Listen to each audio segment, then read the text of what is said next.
നമസ്തേ. ജനം ഡിബേറ്റിലേക്ക് എല്ലാവർക്കും സ്വാഗതം. ശ്രീനാരായണ ഗുരുവിനെ സനാതനധർമ്മത്തിൻ്റെ വക്താവും പ്രയോക്താവുമാക്കാൻ സംഘടിതമായ ശ്രമം നടക്കുന്നുണ്ടെന്ന് മുഖ്യമന്ത്രി പിണറായി വിജയൻ. ഒരു ജാതി, ഒരു മതം, ഒരു ദൈവം മനുഷ്യന് എന്നുദ്ഘോഷിച്ച ഗുരു എങ്ങനെ ഒരു മതത്തിൻ്റെ പരിധിക്കുള്ളിൽ രൂപപ്പെട്ടു വന്ന സനാതനധർമ്മത്തിൻ്റെ വക്താവാകും? പശുവിനും ബ്രാഹ്മണനും സുഖമുണ്ടായാൽ ലോകത്തിനാകെ സുഖമായി എന്നാണ് വിവക്ഷിക്കുന്നത്. ഗുരുവിന് മതമില്ല, ജാതിയില്ല എന്ന് മനസ്സിലാക്കണമെന്നും പിണറായി വിജയൻ. ജനം ഡിബേറ്റ് പരിശോധിക്കുന്നു. ഗുരുവിനെ കമ്മ്യൂണിസ്റ്റാക്കുമോ? ഹിന്ദു ഐക്യവേദി സംസ്ഥാന അധ്യക്ഷൻ RV ബാബു, സംവാദകൻ ശ്രീജിത്ത് പണിക്ക, കോൺഗ്രസ് വക്താവ് advocate Senapathi Venu, Gurudharma പ്രചാരകൻ doctor MV Natesan എന്നിവ ചേരുന്നു. എല്ലാ അതിഥികളെയും ഈ സംവാദത്തിലേക്ക് സ്നേഹാദരങ്ങളോടെ സ്വാഗതം ചെയ്യുന്നു, ഒപ്പം പ്രേക്ഷകരെയും. ശ്രീ RV ബാബു, സനാതനം പ്രകൃതി നിയമമാണ്, മാറ്റമില്ലാത്തതാണ്, എറ്റേണലാണ്. ശിവനെയും ശാരദാദേവിയെയും പ്രതിഷ്ഠിച്ച ദൈവദശകം, ആത്മോപദേശ ശതകം, വിനായക അഷ്ടകം, സദാശിവ ദർശനം, ശിവപ്രസാദ പഞ്ചകം തുടങ്ങിയ ഒട്ടേറെ മഹത് ഗ്രന്ഥങ്ങൾ രചിച്ച, എന്തിനധികം ഗുരു ആശ്രമം സ്ഥാപിച്ച വർക്കലക്കുന്നിന് ശിവഗിരി എന്ന് പേരിട്ട ശ്രീനാരായണ ഗുരു സനാതന ധർമ്മത്തിൻ്റെ വക്താവോ പ്രയോക്താവോ അല്ലെന്ന് പറയുന്ന ഒരാളെ ഒറ്റവാക്കിൽ എന്ത് വിളിക്കും? ഞാൻ മനസ്സിലാക്കുന്നത് പിണറായിക്ക് എഴുതി കൊടുത്തതാണ് വായിച്ചത്. സ്വാഭാവികമായും പ്രസ് സെക്രട്ടറി PM മനോജ് എഴുതി കൊടുത്തതാവാനാണ് സാധ്യത. എന്തായാലും പ്രഭാവർമ്മ ഒരിക്കലും ഇങ്ങനെ എഴുതി കൊടുക്കുമെന്ന് ഞാൻ കരുതുന്നില്ല. അറിവില്ലായ്മ തെറ്റല്ല, വിവരമില്ലായ്മ കുറ്റവും അല്ല. എങ്ങനെ നോക്കിക്കാണാം? ശ്രീ RV ബാബു, ഞാൻ മനസ്സിലാക്കുന്നത് അദ്ദേഹം തെറ്റിദ്ധരിച്ചിരിക്കുന്നത് ഈ സനാതനം എന്ന് പറയുന്നത് ഒരു RSS ഡോക്ട്രീനാണ്, RSS സിദ്ധാന്തമാണ് എന്നതിൻ്റെ അടിസ്ഥാനത്തിലായിരിക്കും ഒരുപക്ഷെ പിണറായി ഈ രീതിയിലൊരു പരാമർശം നടത്തിയത്. അതിനല്ലേ സാധ്യത? ഞാൻ ഈ വിഷയത്തെക്കുറിച്ച് തുടങ്ങുമ്പോൾ പിണറായി വിജയൻ നടത്തിയ ഈ ഒരു പ്രസംഗം ഒരു ഒറ്റപ്പെട്ട പ്രസംഗമായിട്ട് നമ്മൾ കാണേണ്ടതില്ല. ഇപ്പൊ ഗുരുദേവനെ കുറിച്ച് പിണറായി നടത്തിയ പ്രസ്താവന അങ്ങേയറ്റം ഗുരുനിന്ദയാണ്. അതിൽ യാതൊരു സംശയവും വേണ്ട. കാരണം ഗുരുദേവൻ സനാതനധർമ്മത്തിൽ നിന്ന് വേർപെട്ട ഒരു ഗുരുദേവനില്ല. ഗുരുദേവൻ ഏറ്റവും അവസാനം നടത്തിയത് എന്ന് പറയപ്പെടുന്ന ഒരു പ്രസംഗം, അദ്ദേഹത്തിന്റെ ഒരു പൊതുപരിപാടി എന്ന് പറയുന്നത് 1927 വള്ളാത്തുരുത്തിയിൽ നടത്തിയ ഒരു പ്രസംഗമാണ്. വള്ളാത്തുരുത്തിയിൽ അദ്ദേഹം നടത്തിയ പ്രസംഗത്തില് അദ്ദേഹത്തിന്റെ ആ വാക്കുകള് നമ്മളൊന്ന് ഇവിടെ പുനർസ്മരണ ചെയ്യുന്നത് നന്നായിരിക്കും. അദ്ദേഹം പറഞ്ഞത് കുറച്ച് ഒരു ഉള്ളത് കൊണ്ട് മുഴുവൻ ഞാൻ ഇവിടെ വായിക്കുന്നില്ല. അതായത് സമുദായ സംഘടനയെ പറ്റിയും മതപരിഷ്കാരത്തെ കുറിച്ചും നിങ്ങൾ ഗൗരവമായി ചില ആലോചനകൾ ചെയ്തു വരുന്നുണ്ടെന്ന് അറിയുന്നതിൽ നമുക്ക് വളരെ സന്തോഷമുണ്ട് എന്ന് പറഞ്ഞുകൊണ്ടാണ് ആ പ്രസംഗം തുടങ്ങുന്നത്. ആ പ്രസംഗത്തിൽ അദ്ദേഹം പറയുകയാണ്, മതം വിശ്വാസ സ്വാതന്ത്ര്യത്തെ അനുവദിക്കുന്നതും സംസ്കൃത ബുദ്ധികൾക്കെല്ലാം സ്വീകാര്യവും മനുഷ്യരെ ഉത്തമമായ ഒരു ആദർശത്തിലേക്ക് നയിക്കുന്നതും ആയിരിക്കണം. മതം എങ്ങനെയുള്ളതായിരിക്കണം എന്ന് ഗുരു പറയുകയാണ്. എന്നിട്ട് അദ്ദേഹം പറയുന്നത്, ഒരു ജാതി, ഒരു മതം, ഒരു ദൈവം മനുഷ്യന് എന്ന സനാതന ധർമ്മം അങ്ങനെയുള്ള ഒരു മതമാകുന്നു.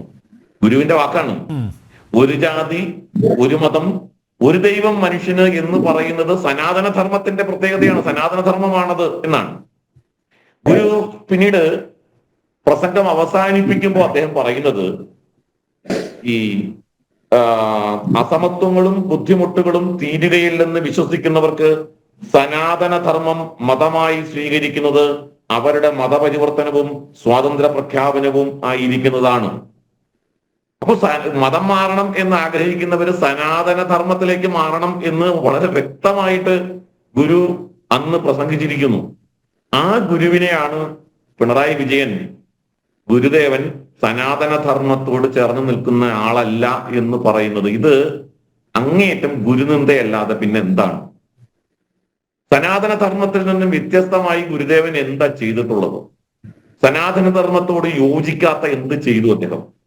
ഗുരുദേവൻ സ്ഥാപിച്ച ക്ഷേത്രങ്ങൾ, ഗുരുദേവൻ എഴുതിയ കൃതികൾ, ഇതെല്ലാം സനാതനധർമ്മവുമായി ചേർന്ന് നിൽക്കുന്നതാണ്. ഇപ്പൊ പിണറായി വിജയൻ പറയുന്നതനുസരിച്ചിട്ടാണെങ്കിൽ സനാതനധർമ്മത്തിന് ചേരാത്ത കാര്യം ഗുരുദേവൻ ചെയ്തു, ക്ഷേത്രപ്രതിഷ്ഠ, അതുകൊണ്ട് ആ ക്ഷേത്രങ്ങൾ തകർക്കണം. സനാതനധർമ്മത്തിന് ചേരാത്ത, അല്ലെങ്കിൽ സനാതനധർമ്മത്തോട് ചേരാത്തതെന്നല്ല, ഗുരുദേവന് ചേരാത്ത, സനാതനധർമ്മത്തിന് ഭാഗമാണ് ക്ഷേത്രങ്ങൾ. അപ്പൊ ഗുരുദേവന് ചേരാത്ത കാര്യം സനാതനധർമ്മത്തിന് അനുകൂലമായി ഗുരുദേവൻ ചെയ്തിരിക്കുന്നു, ക്ഷേത്രങ്ങളുടെ പ്രതിഷ്ഠ, അതുകൊണ്ട് ക്ഷേത്രങ്ങൾ തകർക്കണം. സനാതനധർമ്മത്തെ പ്രചരിപ്പിക്കുന്ന തരത്തിലുള്ള കൃതികൾ, അത് ആത്മോപദേശകമാകട്ടെ, അദ്വൈത ദീപികയാകട്ടെ, ദർശനമാലയാകട്ടെ, ദൈവദശകമാകട്ടെ, അങ്ങനെ നിരവധി കൃതികൾ അത് സനാതനധർമ്മത്തെ പ്രചരിപ്പിക്കുന്നതാണ്. അത് ഗുരു ചെയ്തിരിക്കുന്നു, അതുകൊണ്ട് അത് ചുട്ടരിക്കണം. ഇങ്ങനെയുള്ള ഒരു വായനയല്ലേ യഥാർത്ഥത്തിൽ പിണറായി വിജയന്റെ പ്രസംഗത്തിൽ നിന്ന് നമുക്ക് വായിച്ചെടുക്കുക. അതുകൊണ്ട് പിണറായി വിജയൻ യഥാർത്ഥത്തിൽ ഗുരുദേവന്റെ പ്രവൃത്തിയെയും ഗുരുദേവന്റെ കൃതികളെയും അടക്കം ആണ് ഇവിടെ അവഹേളിച്ചിരിക്കുന്നത്, അധിക്ഷേപിച്ചിരിക്കുന്നത്. അതോടെ ഗുരുദേവ ഭക്തന്മാരെ മുഴുവൻ പിണറായി വിജയൻ വെല്ലുവിളിച്ചിരിക്കുകയാണ്, അവരെ മുഴുവൻ അപഹസിച്ചിരിക്കുകയാണ്, അവഹേളിച്ചിരിക്കുകയാണ്. അവരോടാണ് പിണറായി വിജയൻ ഈ വെല്ലുവിളി നടത്തിയിരിക്കുന്നത്. ഇതെല്ലാം പോരാഞ്ഞിട്ട് എനിക്ക് പറയാനുള്ളത്, ഇത് ഗുരുദേവനോടുള്ള ഈ നിന്ദ പിണറായി വിജയന്റെ ഒരു ഒറ്റപ്പെട്ട സംഭവമല്ല എന്ന് ഞാൻ തുടക്കം പറഞ്ഞു. കാരണം ഇത് കമ്മ്യൂണിസ്റ്റ് പാർട്ടിയുടെ നിലപാടാണ്, ഗുരുദേവനെ സംബന്ധിച്ചിടത്തോളമുള്ള കമ്മ്യൂണിസ്റ്റ് പ്രസ്ഥാനങ്ങളുടെ നിലപാടാണ്. ഇപ്പൊ നമ്പൂതിരിപ്പാട് 1982 എഴുതിയിട്ടുള്ള ഒരു പുസ്തകമാണ് ഇന്ത്യൻ സ്വാതന്ത്ര്യ സമര ചരിത്രം. ഇന്ത്യൻ സ്വാതന്ത്ര്യ സമര ചരിത്രത്തിൽ നമ്പൂതിരിപ്പാട് നവോത്ഥാനത്തെ സംബന്ധിച്ച് പ്രതിപാദിക്കുന്നുണ്ട്. അതിൽ നവോത്ഥാനത്തിന്റെ വികൃത പ്രവാചകന്മാർ എന്ന ഒരു അധ്യായമുണ്ട്. അധ്യായം 19 ആണെന്നാണ് എൻ്റെ ഓർമ്മ. ആ അധ്യായത്തില് അങ്ങനെ നവോത്ഥാനത്തിന്റെ വികൃത പ്രവാചകന്മാർ എന്ന് പറഞ്ഞിട്ട് കൊടുത്തിട്ടുള്ളത് ആളുകളുടെ ചിത്രങ്ങളുണ്ട്. 4 പേരുടെ ചിത്രമാണ് കൊടുത്തിട്ടുള്ളത്. അതൊന്ന് സ്വാമി വിവേകാനന്ദനുണ്ട്, ദയാനന്ദ സരസ്വതി ഉണ്ട്, അതേപോലെ നമ്മുടെ ഗുരുദേവന്റെ ഫോട്ടോ ഉണ്ട്, 4ാമത്തെ ഒരാളുടെ കൂടി ഉണ്ട്, ഇപ്പൊ ഞാനത് ഓർക്കുന്നില്ല. അപ്പോ നവോത്ഥാനത്തിന്റെ വികൃത പ്രവാചകന്മാർ എന്ന് പറഞ്ഞുകൊണ്ട് അദ്ദേഹം കൊടുത്തിട്ടുള്ള അധ്യായത്തില് അത് ആരാണെന്ന് സ്പെസിഫിക് ആയിട്ട് അവരുടെ ഫോട്ടോ കൊടുത്തിട്ടുണ്ട്. ഗുരുദേവനെ കുറിച്ച് ആ പുസ്തകത്തില് നമ്പൂതിരിപ്പാട് പറഞ്ഞിട്ടുള്ള ഒരു വാചകം ഞാൻ നിങ്ങൾക്ക് വായിക്കാം. ഗുരുദേവൻ എങ്ങനെയുള്ള ആളായിരുന്നു എന്നതിനെ സംബന്ധിച്ച് 1982 ചിന്താ പബ്ലിക്കേഷൻസ് പുറത്തിറക്കിയിട്ടുള്ള ഇന്ത്യൻ സ്വാതന്ത്ര്യ സമര ചരിത്രം എന്ന പുസ്തകത്തില് 174ാമത്തെ പേജ് എടുത്തു നോക്കിയാൽ നിങ്ങൾക്ക് കാണാം. ഹൈന്ദവ സമൂഹത്തെയും സംസ്കാരത്തെയും ബൂർഷ്വാ രീതിയിൽ നവീകരിക്കുന്നതിനുള്ള പ്രസ്ഥാനത്തിന്റെ ഭാഗമായാണ് മഹാരാഷ്ട്രയിലെ ജ്യോതിബ ഫുലെയുടെയും കേരളത്തിലെ ശ്രീനാരായണന്റെ പ്രസ്ഥാനത്തെയും വിലയിരുത്തേണ്ടത്. ശ്രീനാരായണ പ്രസ്ഥാനത്തെയും ഗുരുദേവനെയും ഒക്കെ ഒരു ബൂർഷ്വാ നവോത്ഥാന പ്രസ്ഥാനമായിട്ടാണ്, ഒരു ബൂർഷ്വാ ദേശിക നവോത്ഥാനം, അങ്ങനെയാണ് നമ്പൂതിരിപ്പാട് ഗുരുദേവനെ കാണുന്നത്. ഗുരുദേവനെ ബൂർഷ്വാ ദേശീയതയുടെ കൂടപ്പുറപ്പായ ദൗർബല്യമായിട്ടാണ് ഹൈന്ദവ പുനരുദ്ധാനം, ഗുരുദേവൻ നടത്തിയിട്ടുള്ള പുനരുദ്ധാന പ്രവർത്തനം, നവോത്ഥാന പ്രവർത്തനം ഒരു ബൂർഷ്വാ ദേശീയതയുടെ വ്യഗ്രതയായിട്ടാണ് നമ്പൂതിരിപ്പാട് പറഞ്ഞിട്ടുള്ളത്. ജാതി ജന്മി നാടുവാഴി മേധാവിത്വത്തെ സൃഷ്ടിച്ചെടുക്കുകയും അരക്കിട്ടുറപ്പിക്കുകയും ചെയ്ത ആത്മീയ ദർശനമാണ് ആശാന്റെ ജീവിതത്തെ നയിച്ചിരുന്നത് എന്നും നമ്പൂതിരിപ്പാടിന്റെ കേരള ചരിത്രവും സംസ്കാരവും എന്ന പുസ്തകത്തിൽ പറയുന്നു. എന്ന് വെച്ചാൽ ആശാന്റെ ദർശനം എന്താണ്? ആശാന്റെ ദർശനം ഗുരുദേവന്റെ ദർശനമാണ്. ആ ആത്മീയ ദർശനം അത് ജാതി ജന്മി നാടുവാഴി മേധാവിത്വത്തെ അരക്കിട്ടുറപ്പിക്കുന്നതായിരുന്നു എന്ന് ആക്ഷേപിക്കുന്നു നമ്പൂതിരിപ്പാട്. അപ്പോ ഇങ്ങനെ അത് മാത്രമല്ല, വളരെ ഗുരുതരമായ ഒരു ആരോപണം കൂടി ഉന്നയിക്കുന്നുണ്ട്. കേരളം മലയാളികളുടെ മാതൃഭൂമി എന്നുള്ള പുസ്തകത്തിലാണത്. ശ്രീനാരായണനെ തുടർന്ന് വന്ന സന്യാസിമാരും ചുരുക്കം മതഭക്തരും ഒഴിച്ച് ഈഴവരിൽ തന്നെ അധികമാരും സ്വാമികളുടെ സന്യാസ ജീവിതത്തെ ആദർശമായി എടുക്കുന്നില്ല. അപ്പൊ ഗുരുദേവനെ ഇത്രയും ചുരുക്കിക്കെട്ടാൻ, ഇത്രയും വില കുറച്ച് അവതരിപ്പിച്ച ഒരു രാഷ്ട്രീയ നേതാവ് നമ്പൂതിരിപ്പാടിനോളം വേറെ ആരും നമുക്ക് കാണാൻ സാധ്യമല്ല. അപ്പോ ഇത് കമ്മ്യൂണിസ്റ്റ് പാർട്ടിയുടെ പാരമ്പര്യമാണ്.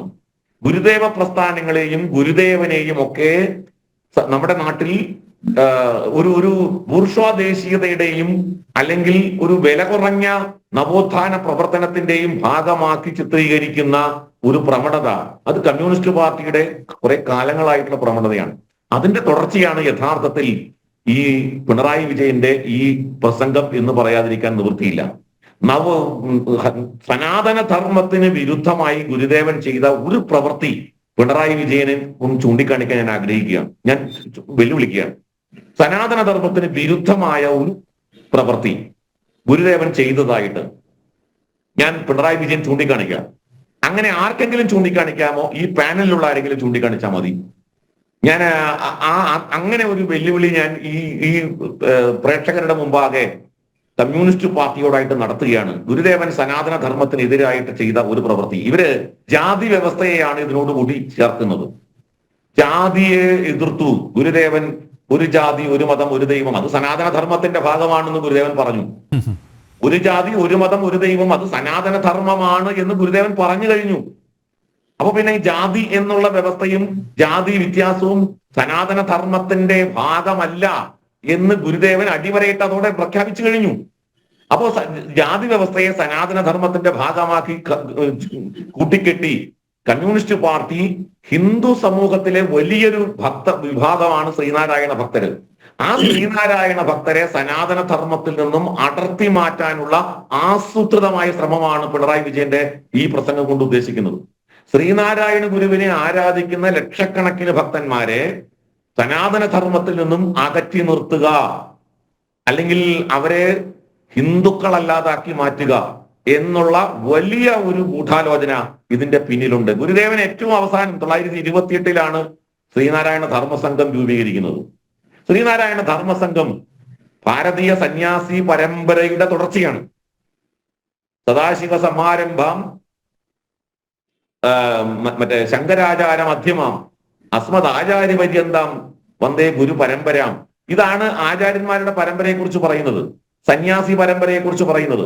ആ സന്യാസി പരമ്പരയ്ക്ക് യോജിച്ച രീതിയിലുള്ള ഒരു ധർമ്മസംഘം, ആ സന്യാസിമാർക്ക് ഗുരുദേവൻ നിഷ്കർഷിച്ചത് കാവ്യവസ്ത്രമാണ്. കാവ്യവസ്ത്രമാണ് സന്യാസിമാർക്ക് ഗുരുദേവൻ നിഷ്കർഷിച്ചത്. ആ ശിവഗിരി മഠത്തിൽ അദ്ദേഹം സ്ഥാപിച്ചത് ശാരദാദേവിയുടെ പ്രതിഷ്ഠയാണ്, ശാരദാദേവിയുടെ ക്ഷേത്രമാണ്. അദ്ദേഹം സ്ഥാപിച്ച ക്ഷേത്രങ്ങളിലെ പ്രാർത്ഥനകൾ, വിവാഹം, അതേപോലുള്ള ചടങ്ങുകൾക്ക് അദ്ദേഹം തയ്യാറാക്കിയ മന്ത്രങ്ങൾ, ഇതെല്ലാം സനാതന ധർമ്മത്തിന്, ഹൈന്ദവ ധർമ്മത്തിന് യോജിക്കുന്ന രീതിയിലാണ്, അതിനോട് ചേർന്ന് നിൽക്കുന്നതാണ്. അങ്ങനെയുള്ള ഗുരുവിനെ ഹിന്ദു അല്ലാതാക്കാനും ഹിന്ദു സന്യാസി അല്ലാതാക്കാനും സർവോപരി സനാതന ധർമ്മത്തിന് എതിരായി ചിത്രീകരിക്കാനും നടത്തുന്ന ശ്രമം ഇത് മുഴുവൻ ഭാരതത്തോടും നടത്തുന്ന ഒരു വെല്ലുവിളിയാണ്. ഞാൻ അനിൽ നമ്പ്യാര് പറഞ്ഞ കൂട്ടത്തിൽ ഒരു കാര്യം കൂടി പറഞ്ഞു അദ്ദേഹം. അതായത് ലോകാ സമസ്ത സുഖിനോ ഭവന്തു എന്നുള്ളത് എങ്ങനെ വായിക്കണം എന്ന് അദ്ദേഹം പറഞ്ഞു. ഗോബ്രാഹ്മണേഭ്യോ ശുഭമസ്തു നിത്യം ലോകാ സമസ്ത സുഖിനോ ഭവന്തു എന്ന് വെച്ചാൽ ഗോവിനും ബ്രാഹ്മണനും സുഖമായാൽ ലോകത്തിലെ മുഴുവൻ ജനങ്ങൾക്കും സുഖമായി എന്ന് ആ ശ്ലോകം പറയുന്നു എന്നാണ്. അങ്ങനെ ആ ശ്ലോകത്തിന് അർത്ഥമില്ല. ഇവിടെ സംസ്കൃതത്തിന്റെ വളരെ പണ്ഡിതനായിട്ടുള്ള സംസ്കൃത അധ്യാപകനായിട്ടുള്ള ഡോക്ടർ MV നടേശൻ സാർ ഇരിപ്പുണ്ട്. ശങ്കര യൂണിവേഴ്സിറ്റിയിലെ പ്രൊഫസറായിരുന്നു അദ്ദേഹം. അപ്പോ ഞാൻ അദ്ദേഹത്തിനുള്ള ഈ ചർച്ചയിൽ എന്താണ് ആ ശ്ലോകം കൊണ്ട് അതിന്റെ ആദ്യത്തെ 2 ഭാഗം അദ്ദേഹം പറഞ്ഞില്ല. അത് മനഃപൂർവ്വം പറയാതിരുന്നതാണ്. സ്വസ്തി പ്രജാഭ്യാം പരിപാലയന്താം ന്യായേണ മാർഗേണ മഹീമഹീശ. സ്വസ്തി പ്രജാഭ്യാം, ഒരു രാജാവ് ആ പ്രജകൾക്ക് മുഴുവൻ സുഖം വരണം. സ്വസ്തി പ്രജാഭ്യാം, അത് ശൂദ്രന്മാർക്ക് വരരുതെന്ന് പറഞ്ഞിട്ടില്ല, വൈശ്യന്മാർക്ക് വരരുതെന്ന് പറഞ്ഞില്ല, ബ്രാഹ്മണന്മാർക്ക് മാത്രമേ വരാൻ പാടുള്ളൂ എന്ന് പറഞ്ഞില്ല. അവിടെ ബ്രാഹ്മണൻ ആരാണെന്നുള്ളത് വേറെ പ്രശ്നം, അത് നമുക്ക് ചർച്ചയുടെ 2ാം ഘട്ടത്തിലേക്ക് വരാം. ഞാൻ പറഞ്ഞത് ഇങ്ങനെ ഉള്ള ഒരു ശ്ലോകത്തെ, ലോകം മുഴുവൻ ആദരിക്കുന്ന ഒരു ശ്ലോകത്തെ പോലും വികൃതവൽക്കരിക്കുക, എന്നിട്ട് പറയുക ഗോബ്രാഹ്മണേഭ്യോ ശുഭമസ്തി, ഗോവിനും ബ്രാഹ്മണനും ശുഭം വരണം എന്ന് പറയുമ്പോൾ സർവ്വചരാചരങ്ങളെയുമാണ് അതിലൂടെ അർത്ഥമാക്കുന്നത്. തുടക്കം പറഞ്ഞ പോലെ സർവ്വചരാചരങ്ങൾക്കും. അതുകൊണ്ട് ലോകാ സമസ്ത സുഖിനോ ഭവന്തു, അവിടെ ഈ 2 പേർക്കും സുഖം വന്നാലേ ബാക്കി എല്ലാവർക്കും സുഖം വരൂ എന്ന് പറഞ്ഞ് ഈ ശ്ലോകത്തെ തന്നെ വളച്ചൊടിക്കുന്ന, തന്റെ രാഷ്ട്രീയ താല്പര്യത്തിനനുസരിച്ച് ഇതേപോലെ നരേറ്റീവുകൾ സൃഷ്ടിക്കുന്ന ഈ ഒരു രീതി, അത് തികഞ്ഞ ഹൈന്ദവ വിരുദ്ധമായ, സനാതന ധർമ്മ വിരുദ്ധമായ, ദേശവിരുദ്ധമായ സമീപനത്തിൽ നിന്നും ഉടലെടുത്തതാണ്. ഇത് ജനങ്ങൾ തിരിച്ചറിയുക തന്നെ ചെയ്യും. പുതിയ കാലത്തിൽ നമ്പൂതിരിപ്പാടിന് സാധിക്കാത്തത് പിണറായി വിജയന് സാധിക്കുമെന്നൊന്നും ഞാൻ കരുതുന്നില്ല. ഇതൊന്നും ആരും വിശ്വസിക്കാൻ പോകുന്നില്ല എന്നതാണ് പ്രാഥമികമായി ഈ ചർച്ചയിൽ പങ്കെടുത്തുകൊണ്ട് ഞാൻ പറയാൻ ആഗ്രഹിക്കുന്നത്. യെസ്, എന്തായാലും ഡോക്ടർ എം വി നടേശന് കൂടുതൽ കാര്യങ്ങൾ ഇതുമായി ബന്ധപ്പെട്ട് പറയാൻ സാധിക്കും. ശ്രീ നടേശൻ, എന്താണ് സനാതനധർമ്മം? കാരണം ഇത് കാണുന്ന പ്രേക്ഷകർക്ക് കൂടി അത് മനസ്സിലാക്കാൻ പാകത്തിൽ താങ്കൾ വളരെ ലളിതമായിട്ട് ഒന്ന് അവതരിപ്പിക്കുകയാണ് നന്നായിരിക്കും. എന്താണ് സനാതനധർമ്മം? ശ്രീനാരായണ ഗുരുദേവനും അതുപോലെ സനാതന ധർമ്മവും തമ്മിലുള്ള ബന്ധം എന്താണ്? നേരത്തെ ശ്രീ ആർ വി ബാബു ചൂണ്ടിക്കാണിച്ച പോലെ എപ്പോഴെങ്കിലും സനാതനധർമ്മത്തിന് വിരുദ്ധമായി ശ്രീനാരായണ ഗുരുദേവൻ പ്രവർത്തിച്ചിട്ടുണ്ടോ? നമസ്കാരം. ആദ്യമായിട്ട് എനിക്ക് പറയാനുള്ളത്, നമ്മുടെ ബഹുമാനപ്പെട്ട മുഖ്യമന്ത്രിയോട് എനിക്ക് നന്ദി പറയാനുണ്ട്. കാരണം ഈ ശിവഗിരി തീർത്ഥാടനം നടക്കുന്ന ഈ സമയത്ത് യഥാർത്ഥത്തിൽ ഗുരുദേവനെ മനസ്സിലാക്കാൻ വേണ്ടിയിട്ടുള്ള ഒരു അവസരം അദ്ദേഹം ഉണ്ടാക്കി എന്നുള്ളതാണ് സത്യം. അതുകൊണ്ടാണ് ഞാൻ നന്ദി രേഖപ്പെടുത്തണമെന്ന് പറഞ്ഞത്. അതല്ല എങ്കിൽ സാധാരണ ശ്രീനാരായണ ഗുരുദേവൻ നവോത്ഥാന നായകനാണ്, സമൂഹ പരിഷ്കർത്താവാണെന്ന ഒരു വരിയിൽ ഒതുങ്ങുമായി. എന്നാൽ നമ്മുടെ ഇന്നത്തെ ചർച്ച സനാതനധർമ്മത്തെ കുറിച്ചാണ്. ഗുരുദേവന്റെ 64 കൃതികളുണ്ട്. അതിലേറ്റവും ചെറിയ കൃതി എന്നാൽ ഏറ്റവും കാമ്പുള്ള കൃതി ഏതാന്ന് ചോദിച്ചു കഴിഞ്ഞാൽ ധർമ്മം എന്ന് പറയുന്നൊരു കൃതി. 4 വരികളേ ഉള്ളൂ അതിന്. അതിങ്ങനെയാണ് പറയുന്നത്: ധർമ്മമേവ പരം ദൈവം, ധർമ്മമേവ മഹാധനം, ധർമ്മ സർവത്ര വിജയി ഭവതു ശ്രേയസേ നൃണാം. ധർമ്മമാണ് ഏറ്റവും പരമമായ ദൈവം. ധർമ്മമാണ് ജീവിതത്തിൽ നാം നേടേണ്ട മഹത്തായ ധനം. ആ ധർമ്മം മാത്രമേ എല്ലാ സ്ഥലത്തും വിജയിക്കൂ. ജീവിതത്തിൽ നാം നേടേണ്ട എല്ലാത്തിനും ആധാരം ധർമ്മമാണ് എന്ന് പറഞ്ഞാൽ, അത് മുൻ ചർച്ചയിൽ പങ്കെടുത്ത ശ്രീ ആർ വി ബാബു പറഞ്ഞതുപോലെ ധർമ്മത്തിനെ മാറ്റി നിർത്തി ഗുരുദേവനെ നമുക്ക് ചർച്ച ചെയ്യാൻ സാധ്യമല്ല. അദ്ദേഹം വീണ്ടും പറയുന്നു, ധർമ്മം ജയിക്കുന്നു, സത്യം ജയിക്കുന്നു സർവത, അധർമ്മവും ജയിക്കുന്നില്ല, അസത്യവും ഒരിക്കലും. ക്ലിയർ ആണത്. ഈ ധർമ്മം മാത്രമേ ജയിക്കൂ. ഇതാണ് യഥാർത്ഥത്തിൽ നമ്മുടെ രാജ്യത്തിന്റെ മോട്ടോ എന്ന് പറയുന്നത്. ധ്യേയവാക്യം അതാണ്, സത്യമേവ ജയതേ എന്നും സുപ്രീം കോടതി സ്വീകരിച്ചിട്ടുള്ള യഥോ ധർമ്മ തഥോ ജയ എന്നുള്ളത് വാക്യങ്ങളെല്ലാം ഇതിൽ അടങ്ങിയിട്ടുണ്ട്. അപ്പൊ അതുകൊണ്ട് ഒരു മഹാത്മാവ് സനാതനധർമ്മത്തിന്റെ വക്താവല്ല, അല്ലെങ്കിൽ സനാതനധർമ്മത്തെ ആക്ഷേപിക്കുക എന്ന് പറഞ്ഞാൽ ഒരു രാജ്യത്തെയാണ്. കേവലം ശ്രീനാരായണ ഭക്തന്മാരെ മാത്രമല്ല, ഒരു രാജ്യത്തെയാണ് ആക്ഷേപിച്ചിരിക്കുന്നത്. പിന്നെ സനാതനം ധർമ്മം എന്ന് പറഞ്ഞാൽ നിത്യമായ സത്യത്തിനെയാണ് സനാതനധർമ്മം എന്ന് പറയുന്നത്. ആ നിത്യസത്യത്തിന്റെ ഏറ്റവും പ്രധാനപ്പെട്ട ചില അംശങ്ങളാണ് അഹിംസ പരമോധർമ്മ എന്ന് പറയാറുണ്ട്. ഈ അഹിംസയെ കുറിച്ചാണ് ഗുരുദേവൻ സംസാരിച്ചിട്ടുള്ളത്. ഗുരുവിന്റെ ഒരു പീഡ എറുമ്പിനും വരുത്തരുത് എന്ന് പറഞ്ഞു തുടങ്ങുന്നതായ അനുകമ്പാ ദശകമുണ്ട്. ആ അനുകമ്പാ ദശകം ധർമ്മത്തിന്റെ വ്യാഖ്യാനമാണ്. അതിൽ ഗുരു പറയുന്നു, ഓരോ ആചാര്യന്മാര് അവിടെ ശ്രദ്ധിക്കേണ്ട ഒരു കാര്യം, ശ്രീബുദ്ധനും ശ്രീ ശങ്കരാചാര്യരും ശ്രീരാമനും ശ്രീകൃഷ്ണനും നബി തിരുമേനിയും തുടങ്ങി ഒട്ടേറെ മഹാന്മാരെ കുറിച്ച് പറയുകയാണ്. ഇവരെല്ലാം ധർമ്മമൂർത്തികളാണ്. മനുഷ്യരൂപം എടുത്ത ധർമ്മങ്ങൾ ധർമ്മമാണെന്നാണ് പറയുന്നത്. അപ്പോ ഒരാള് ധർമ്മത്തെ, അതല്ല എങ്കിൽ സനാതനധർമ്മത്തെ ആക്ഷേപിച്ചാൽ ഇവിടുത്തെ മഹാപുരുഷന്മാരെ മൊത്തം ആക്ഷേപിക്കുന്നതിന് തുല്യമാണ്. അതൊരിക്കലും പറയാൻ പാടില്ലാത്തതാണ്. പിന്നെ നേരത്തെ അദ്ദേഹം ഗോബ്രാഹ്മണേഭ്യോ എന്ന് പറഞ്ഞു തുടങ്ങിയ ശ്ലോകം പറഞ്ഞിരുന്നു. ഇതിൽ ഏറ്റവും പ്രധാനമായിട്ട് മനസ്സിലാക്കേണ്ടത്, ഒരു പദത്തിന്റെ അർത്ഥം പറയണമെങ്കിൽ നിരുക്തം എന്ന് പറയുന്ന ഒരു ശാസ്ത്രമുണ്ട് നമുക്ക്.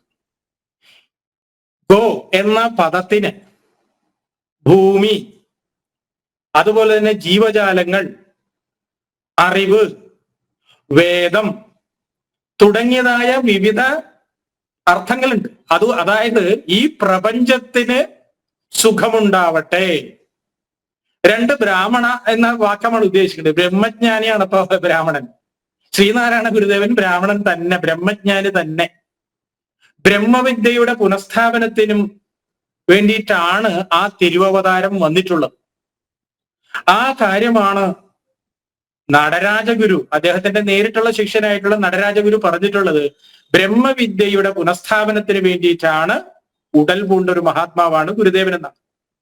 ചുരുക്കി പറഞ്ഞാൽ ഗുരുദേവന്റെ ഓരോ പ്രവൃത്തിയും നമ്മളെ ഓർമ്മപ്പെടുത്തുന്നത് യഥാ യഥാഹി ധർമ്മസ്യ ഗ്ലാനിർഭവതി ഭാരത അഭ്യുത്ഥാനം അധർമ്മസ്യ തത് ആത്മാനം സൃജാമ്യഹമെന്ന് ഭഗവാൻ ഭഗവത്ഗീതയിൽ പറഞ്ഞില്ലേ? ധർമ്മ സംരക്ഷണത്തിന് ഉടൽ പൂണ്ട മഹാത്മാവാണ്. അദ്ദേഹത്തിന്റെ എല്ലാ പ്രവർത്തനങ്ങളും, ഗുരുവിന്റെ ഏത് പ്രവർത്തനവും നോക്കൂ, അരുവിപ്പുറം മുതൽ നടത്തിയിരിക്കുന്ന പ്രതിഷ്ഠകളെല്ലാം അത് ധാർമ്മികമാണ്. തീർത്ഥയാത്ര, ഇപ്പൊ കുംഭമേള വരാൻ പോവുകയാണ്. തീർത്ഥയാത്ര എന്ന് പറയുന്നത് ഭാരതത്തിലെ കാലങ്ങളായി നിലനിൽക്കുന്ന ഒരു ധാർമ്മികമായ സംസ്കാരത്തിന്റെ ഭാഗമാണ്. ഇതുപോലെ തന്നെയാണ് സ്തോത്രകൃതികൾ എഴുതിയിട്ടുണ്ട്. സുബ്രഹ്മണ്യനും ശിവനും ദേവിയും വിഷ്ണുവും ഗണപതി എല്ലാം ഉണ്ട്. അതെല്ലാം ധർമ്മത്തിന്റെ അടിസ്ഥാനത്തിലാണ്. ചുരുക്കി പറഞ്ഞാൽ ഒരു വാക്ക് പോലും ധർമ്മവിരുദ്ധമായി, സനാതന ധർമ്മത്തിന് എതിരായി ഗുരു എഴുതിയിട്ടില്ല. തമിഴിലും മലയാളത്തിലും സംസ്കൃതത്തിലും എഴുതിയിട്ടുള്ള എല്ലാ കൃതികളും അടിവരയിട്ട് ഉറപ്പിച്ചു പറയുന്നത് ഈ ധർമ്മമാണ്. ഈ ധർമ്മം നശിച്ചാൽ രാജ്യം നശിച്ചപ്പോൾ, അതുകൊണ്ട് ധർമ്മത്തിനെയാണ് നാം രക്ഷിക്കേണ്ടത്. വിവേകാനന്ദ സ്വാമി പറഞ്ഞതാണ്, ധർമ്മത്തിനെ മാറ്റി നിർത്തി ഒന്നുമില്ല നമുക്ക്. ഈ ധർമ്മത്തെ മനസ്സിലാക്കുന്നതിന് വേണ്ടിയിട്ടാണ് ഗുരുവിന്റെ കൃതികളെ പഠിക്കുന്നത്. ഗുരുദേവ ഭക്തന്മാർ ഈ ധർമ്മമാണ് പ്രചരിപ്പിക്കുന്നത്. ശ്രീനാരായണ ധർമ്മം, അങ്ങനെയാണല്ലോ, ശ്രീനാരായണ ധർമ്മം എന്നാണ്. അതെ, ഈ ധർമ്മമാണ് യഥാർത്ഥത്തിൽ സർവമത സമ്മേളനത്തിൽ മുന്നോട്ട് വെച്ചിട്ടുള്ളത്. പലമത സാരവും ഏകം എന്ന് പറഞ്ഞത് അതാണ്. അത് ആത്മോപദേശ ശതകത്തിൽ പറഞ്ഞിട്ടുള്ള സംഭവമാണത്. ആ ആത്മോപദേശ ശതകം എന്ന് പറഞ്ഞാൽ ഭാരതീയ ആധ്യാത്മികതയുടെ ആറ്റിക്കുറുക്കിയ എന്താ പറയാ കൃതിയാണത്. ഇതുപോലെ തന്നെ ഏവർക്കും അറിയാവുന്നതാണല്ലോ ദൈവദശകം. ആ ദൈവദശകം ഇതുപോലെ തന്നെ ഉപനിഷത്തിന്റെ സാരമാകുന്നു, സനാതനധർമ്മത്തിന്റെ മർമ്മമാകുന്നു. ഇതാണ് പ്രാഥമികമായി എനിക്ക് പറയാനുള്ളത്. ഒരു കാര്യം കൂടി പറയട്ടെ, ഇതൊരു ഒറ്റപ്പെട്ട സംഭവമേ അല്ല. കാരണം ഈ കമ്മ്യൂണിസ്റ്റുകാരും അതുപോലെ നിരീശ്വരവാദികളും ഈ രാജ്യത്തെ തകർക്കുന്നതിന് വേണ്ടിയിട്ട് എല്ലാ കാലത്തും പരിശ്രമിച്ചിട്ടുണ്ട്. തമിഴ്നാട്ടിലെ തിരുവള്ളുവർ എന്ന് പറയുന്ന ഒരു മഹാത്മാവുണ്ട്. ഈ തിരുവള്ളുവരുടെ തിരുക്കുറൾ എന്ന കൃതി 1330 കുറളുകളുണ്ട്. അത് പ്രാദേശിക ഭാഷയിൽ എഴുതപ്പെട്ടിട്ടുള്ള ധർമ്മശാസ്ത്ര ഗ്രന്ഥമാണ്. എന്നാൽ അവിടുത്തെ ദ്രാവിഡവാദികൾ പറയുന്നത് ഇതേ ഭാഷയിലാണ്. ഇത് ധർമ്മമല്ല, ഇത് ഈശ്വരീയമല്ല, ഈശ്വരൻ എന്ന വാക്ക് ഉപയോഗിച്ചിട്ടില്ല. ആദ്യം തുടങ്ങുന്നത് തന്നെ ഈശ്വര സ്തുതി, കടവുൾ വാഴ്ത്തെന്ന് പറഞ്ഞാണ് തുടങ്ങുന്നത്. അപ്പോ അവിടുത്തെ ദ്രാവിഡവാദികൾ പറയുന്ന നിരീശ്വരവാദവും രാജ്യവിരുദ്ധതയും സെയിം കാര്യം ഇവിടെ നിർവഹിക്കുന്നത് കമ്മ്യൂണിസ്റ്റുകാരാണ്. ആർക്കും എല്ലാവർക്കും അറിയാം. അതിനെ ഊട്ടി ഉറപ്പിക്കുന്നതിന് വേണ്ടിയിട്ടാണ് യഥാർത്ഥത്തിൽ വൈക്കം വീരൻ എന്ന് പറയുന്നത് ഈ പെരിയാർ രാമസ്വാമി നായ്ക്കറാണ് എന്ന് പറയുന്നത്. അതിനുവേണ്ടി അദ്ദേഹം പങ്കെടുത്തില്ല എന്ന് ആരും പറയുന്നില്ല. അദ്ദേഹം ഒരു ഗസ്റ്റ് ആർട്ടിസ്റ്റ് മാത്രമായിരുന്നു. അത് നടപ്പിലാക്കിയത് കെ കേളപ്പനും കെ പി കേശവമേനോനും അതുപോലെ ടി കെ മാധവനെ പോലുള്ള മഹാത്മാക്കളാണ്. അതിനെ എല്ലാ തരത്തിലും അനുഗ്രഹിച്ച ശ്രീനാരായണ ഗുരുദേവനാണ്. ഇവരെല്ലാം മാറ്റിയിട്ട് നമ്മുടെ ഈ പെരിയാറിലേക്ക് ചരിത്രത്തെ ഒതുക്കുന്നത് കൃത്യമായ അജണ്ടയാണ്. അത് പഞ്ചാബിൽ തെളിയിച്ച ഒരു അജണ്ടയാണ്. അത് ജമ്മു കാശ്മീരിൽ തെളിയിച്ച അജണ്ടയാണ്. അത് വടക്ക് കിഴക്കൻ മേഖലയിൽ തെളിയിച്ച ഒരു അജണ്ടയാണ്. ഈ അജണ്ട കേരളത്തിൽ വിലപ്പോവാത്തതിന് ഒരു കാര്യം ഇന്നും ശ്രീനാരായണ ഗുരുദേവൻ എന്ന ആത്മ തേജസ് ഇന്നും നിലനിൽക്കുന്നു എന്നതുകൊണ്ടാണ്. അതുകൊണ്ട് സനാതന ധർമ്മമാണ് ഗുരു പറഞ്ഞിട്ടുള്ളത്. അതാണ് നമ്മൾ എല്ലാവരും, അത് കമ്മ്യൂണിസ്റ്റുകാരും കോൺഗ്രസ്സുകാരും എല്ലാ പാർട്ടിക്കാരും ഇതാണ് മനസ്സിലാക്കേണ്ടത്. ഈ കാര്യത്തിൽ യാതൊരു സംശയത്തിനും ഇടവരരുത് എന്ന് മാത്രമാണ് ഇതേക്കുറിച്ച് എനിക്ക് പറയാനുള്ളത്. നമസ്കാരം. യെസ്, അഡ്വക്കേറ്റ് സേനാപതി വേണു, എന്തായാലും പ്രതിപക്ഷ നേതാവ് വി ഡി സതീശൻ അല്പം മുമ്പ് അദ്ദേഹം പിണറായിയോട് വിയോജിച്ചുകൊണ്ട് മാധ്യമങ്ങളെ അഭിമുഖീകരിച്ച് ചില പരാമർശങ്ങൾ നടത്തിയിട്ടുണ്ട്. പിണറായിക്ക്, ഞാൻ ആമുഖത്ത് ചൂണ്ടിക്കാണിച്ചതുപോലെ, പിണറായിക്ക് ഇത് എഴുതി കൊടുത്തതാണ് പിണറായി വായിച്ചത്. പക്ഷേ എങ്കിലും ശിവഗിരിയിൽ പ്രസംഗിക്കുമ്പോൾ അല്ലേ, അതിൻ്റെ പരിഭാവനത ഉൾക്കൊണ്ടുകൊണ്ട് സംസാരിക്കേണ്ടതാണ്. എന്നെ ഏറ്റവും അത്ഭുതപ്പെടുത്തിയത് ഇത്രയും കാര്യങ്ങൾ അവിടെ ഇദ്ദേഹം വിളിച്ച് പറഞ്ഞിട്ട്, അതായത് ശ്രീനാരായണ ഗുരുവിനെ നിന്ദിക്കുന്ന തരത്തിലുള്ള പരാമർശങ്ങൾ നടത്തിയിട്ട് കൂടി ആ വേദിയിലിരുന്ന ഒരു സന്യാസി പോലും പ്രതികരിച്ചില്ലല്ലോ എന്നുള്ളതാണ് എന്നെ അതിശയപ്പെടുത്തുന്നത്. ഒരുപക്ഷെ ശ്രീനാരായണ ഗുരുവിൻ്റെ ദർശനങ്ങൾ മുഴുവനായിട്ടൊന്നും പിണറായി മനസ്സിലാക്കിയിട്ടുണ്ടാവില്ല. പിണറായിയെ തിരുത്തേണ്ട ഉത്തരവാദിത്വം അവിടെ സന്നിഹിതരായ സന്യാസിമാർക്ക് ഉണ്ടായിരുന്നു. പക്ഷേ അവരുടെ ഭാഗത്തു നിന്ന് അങ്ങനെ ഒരു പരാമർശം ഉണ്ടായിട്ടില്ല.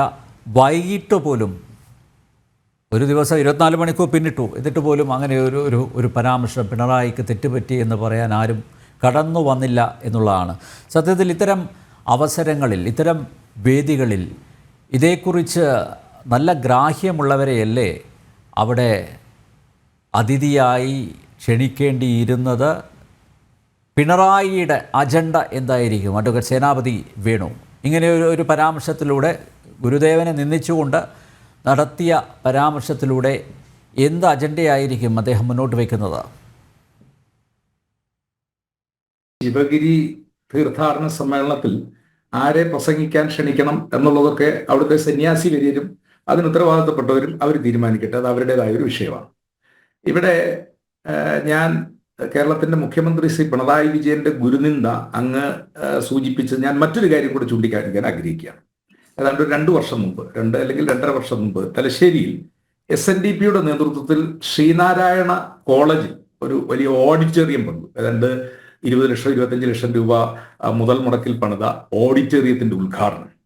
അപ്പോൾ ഉദ്ഘാടനത്തിന് മുമ്പ് ഈ ഗുരു ബ്രഹ്മോ ശ്ലോകം ചൊല്ലുകയാണ്. ഇനിയിപ്പോൾ നമ്മളതിൽ വിശ്വസിക്കാതിരിക്കുകയോ ഒക്കെ ചെയ്യാം. എല്ലാ സദസ്യരും എഴുന്നേറ്റ് നിൽക്കുന്നു, വേദിയിലും സദസ്സിലുമുള്ള ആളുകൾ. അപ്പോ മുഖ്യമന്ത്രി പിണറായി വിജയൻ അടുത്ത് നമ്മുടെ കടന്നപ്പള്ളിയിൽ ഇരിക്കുന്നു.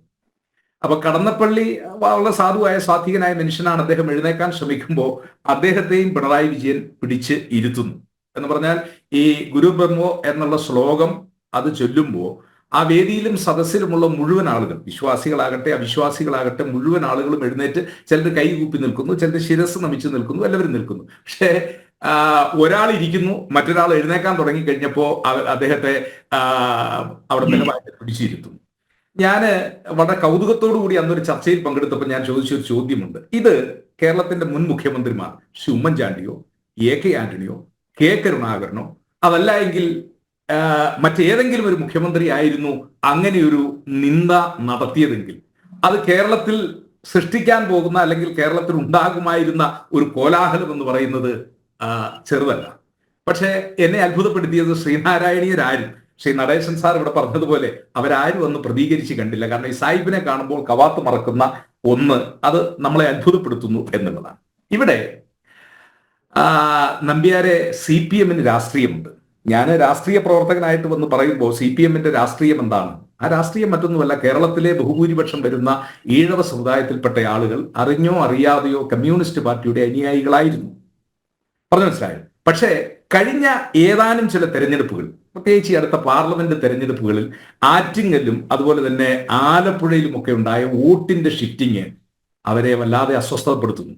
അപ്പോ ശിവഗിരി പോലുള്ള ഇത്രയും പവിത്രമായ സ്ഥലങ്ങളുടെ പവിത്രതയും ഇപ്പൊ ദൈവീകമോ ആരാധനാപരമായിട്ടുള്ള അത് നിൽക്കുന്നതിനേക്കാൾ കമ്മ്യൂണിസ്റ്റ് പാർട്ടിക്ക് ഇഷ്ടവും സുഖകരമായിട്ടുള്ളത് എന്താ പറഞ്ഞ ഒരു ഒരു ഒരു ഒരു നിരീശ്വരവാദ സിദ്ധാന്തത്തിലേക്ക് പോകുന്ന ഒരു സംവിധാനമാണ്. അതുകൊണ്ടാണല്ലോ നമുക്ക് ജാതിയില്ല എന്ന് ശ്രീനാരായണ ഗുരുദേവൻ പറഞ്ഞതിനെ ബാക്കി ഒന്നിനെ അവർ കൂട്ടി ചെയ്യുന്നില്ല. അവര് അതിനെ വളരെ ആഘോഷപൂർവ്വം കൊണ്ടാടുകയും ഒക്കെ ചെയ്യുന്നത്. അപ്പോൾ CPMന് പിണറായി വിജയന് നിശ്ചയമായിട്ടും അതിനകത്ത് രാഷ്ട്രീയമുണ്ട്. ആ രാഷ്ട്രീയം മറ്റൊന്നുമല്ല, ഇടതുപക്ഷത്തോടൊപ്പം കമ്മ്യൂണിസ്റ്റ് പാർട്ടിയോട് കൊടിപിടിച്ച് ഇൻകുലാബ് സിന്ദാബാദ് വിളിക്കുന്ന, തല്ലാനും കൊല്ലാനും, വെള്ളാപ്പള്ളി നടേശന്റെ തന്നെ വാക്കുകളെ കടമെടുത്താൽ തല്ലാനും കൊല്ലാനും ചാവേറാകാനും നടക്കുന്ന ഒരു ജനവിഭാഗം അവര് പതുക്കെ പതുക്കെ മാറിക്കൊണ്ടിരിക്കുന്നു എന്ന ഒരു വലിയ യാഥാർത്ഥ്യം അവർ തിരിച്ചറിയുന്നു. പക്ഷേ അതുകൊണ്ട് വി മുരളീധരൻ പറഞ്ഞ ആ സനാതന ധർമ്മമോ അതൊന്നുമല്ല ശിവഗിരിയെ സംബന്ധിക്കുന്നതും ശ്രീനാരായണ ഗുരുവിനെ സംബന്ധിക്കുന്നു. നമ്മൾ മനസ്സിലാക്കേണ്ടത് നമ്പ്യാരെ ശ്രീനാരായണ ഗുരു വർത്തമാന കാലത്തെ ആളാണ്. 1856 ജനിച്ച ആള്, ആഗസ്റ്റ് 28 ജനിച്ചയാൾ, അല്ലെങ്കിൽ 1031 ചിങ്ങമാസം 14 ചതയം നക്ഷത്രത്തിൽ ജനിച്ചയാൾ, 1928 സെപ്റ്റംബറിൽ സമാധിയായ ആൾ, അല്ലെങ്കിൽ 1104 കന്നിമാസം 5 സമാധിയായ ആള്. അപ്പോ അദ്ദേഹത്തിന്റെ സമാധിയുടെ 100 വർഷം പൂർത്തിയാകാൻ 2028 വരണം. അപ്പോ 1920-ലോ 25-ലോ ഒക്കെ ചിലപ്പം 1 വയസ്സോ 2 വയസ്സോ ഉള്ള കുഞ്ഞുങ്ങൾക്ക് അദ്ദേഹം ചോറ് കൊടുത്തവരോ പേരിട്ടവരോ ചിലപ്പോൾ 100 വയസ്സ് കഴിഞ്ഞവർ ഇപ്പോഴും ജീവിച്ചിരിക്കാം എന്ന ആളുകളാണ്. അപ്പൊ ഗുരുദേവൻ വർത്തമാന കാലത്തെയാണ്. ആ വർത്തമാന കാലത്തെ ഭൗതിക യാഥാർത്ഥ്യങ്ങളെ കണ്ടാണ് ഗുരുദേവൻ പ്രതികരിച്ചത്. അത് സനാതന ധർമ്മത്തോട് ചേർന്ന് നിൽക്കുന്നു എന്നുള്ള കാര്യത്തിൽ ഒന്നും തർക്കമില്ല. എവിടെയാണ് ഗുരുദേവന്റെ മനസ്സ് വേദനിച്ചത്? ആ മനസ്സ് വേദനിച്ചത് അന്ന് നിലനിന്ന ജാതി വ്യവസ്ഥയാണ്.